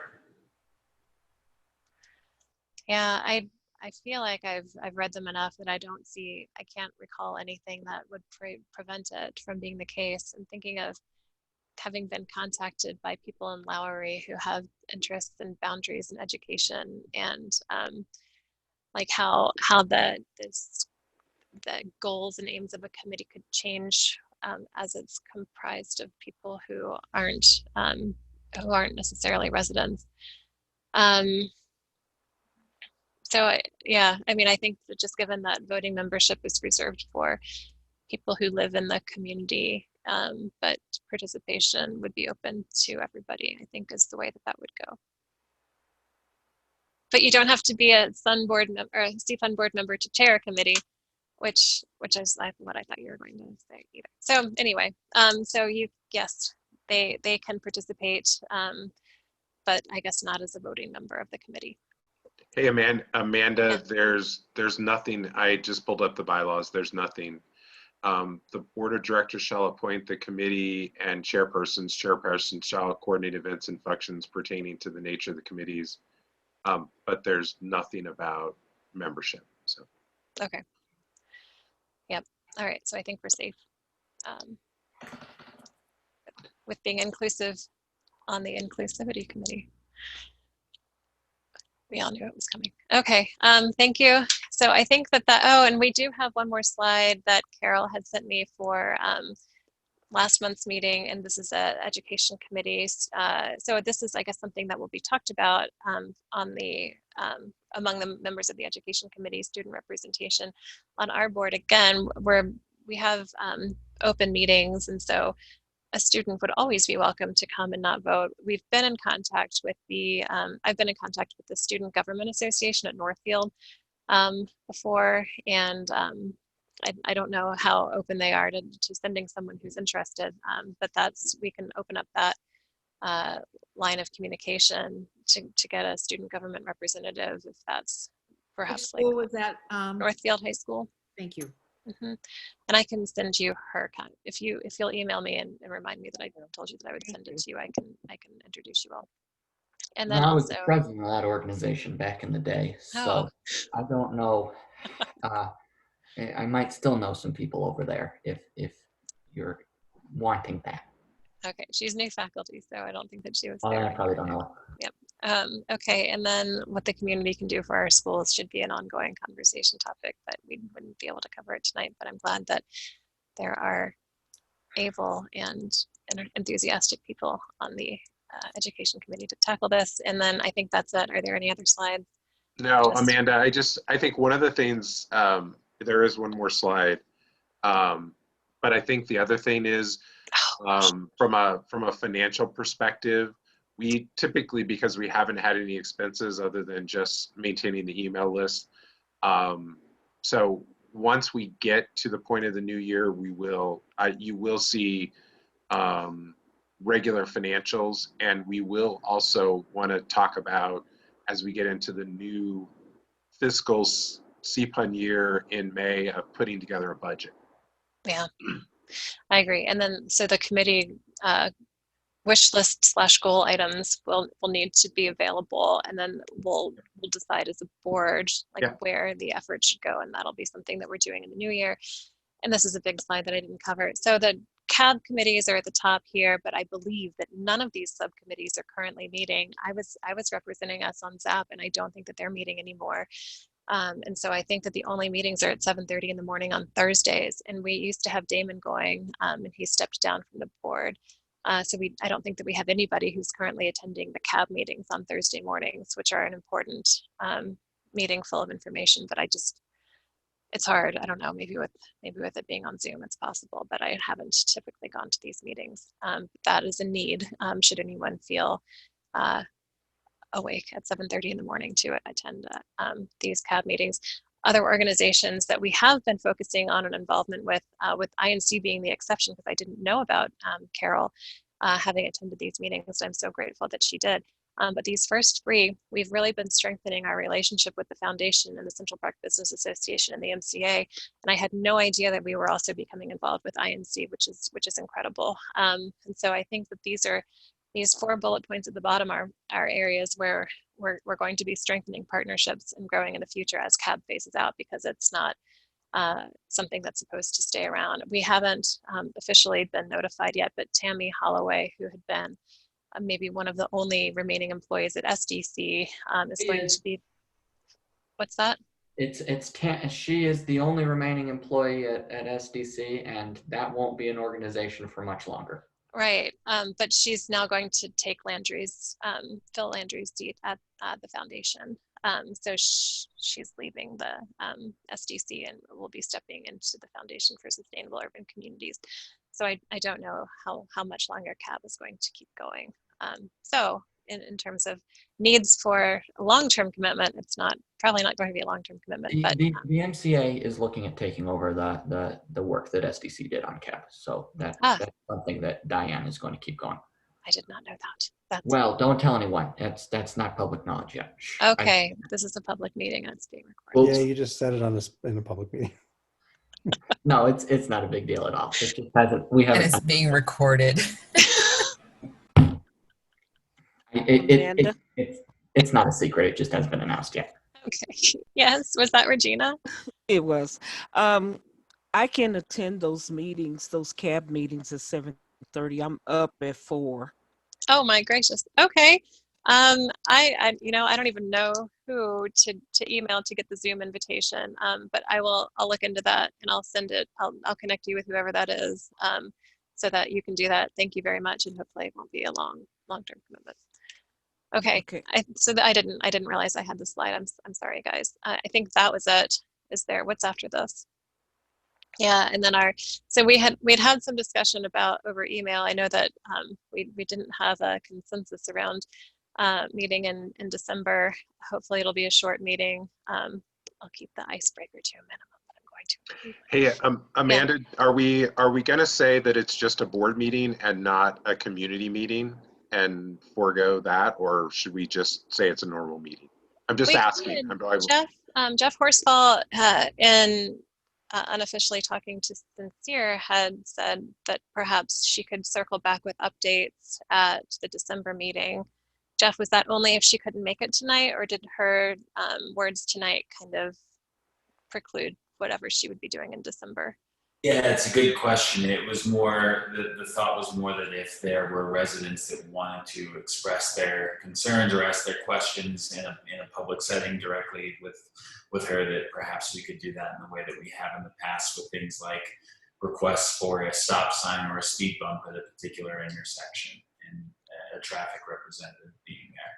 So it's sort of an open question. She was open to doing it if we saw value in it. I suppose the response to any public written comments that she provides us with might give us a signal as to whether or not we're inviting her back at that point is necessary.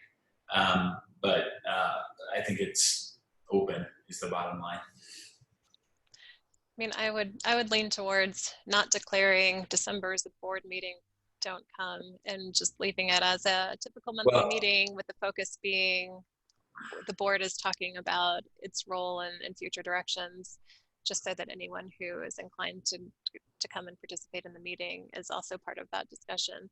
But just keeping the agenda light, kind of like this month was on the lighter side without, I guess Sincere ended up being sort of like an invited speaker, but we didn't have a formal agenda for December. I mean, you did the logo announcement as well, so that might be reason to keep the normal structure. Yeah, right. But I won't go out of my way to bring people in to be monthly guest speakers. Yes, Carol. Whoa, I think Carol was saying goodbye. Okay, I think that's it. Does anyone else have anything to add or share right now? Sorry for keeping you late.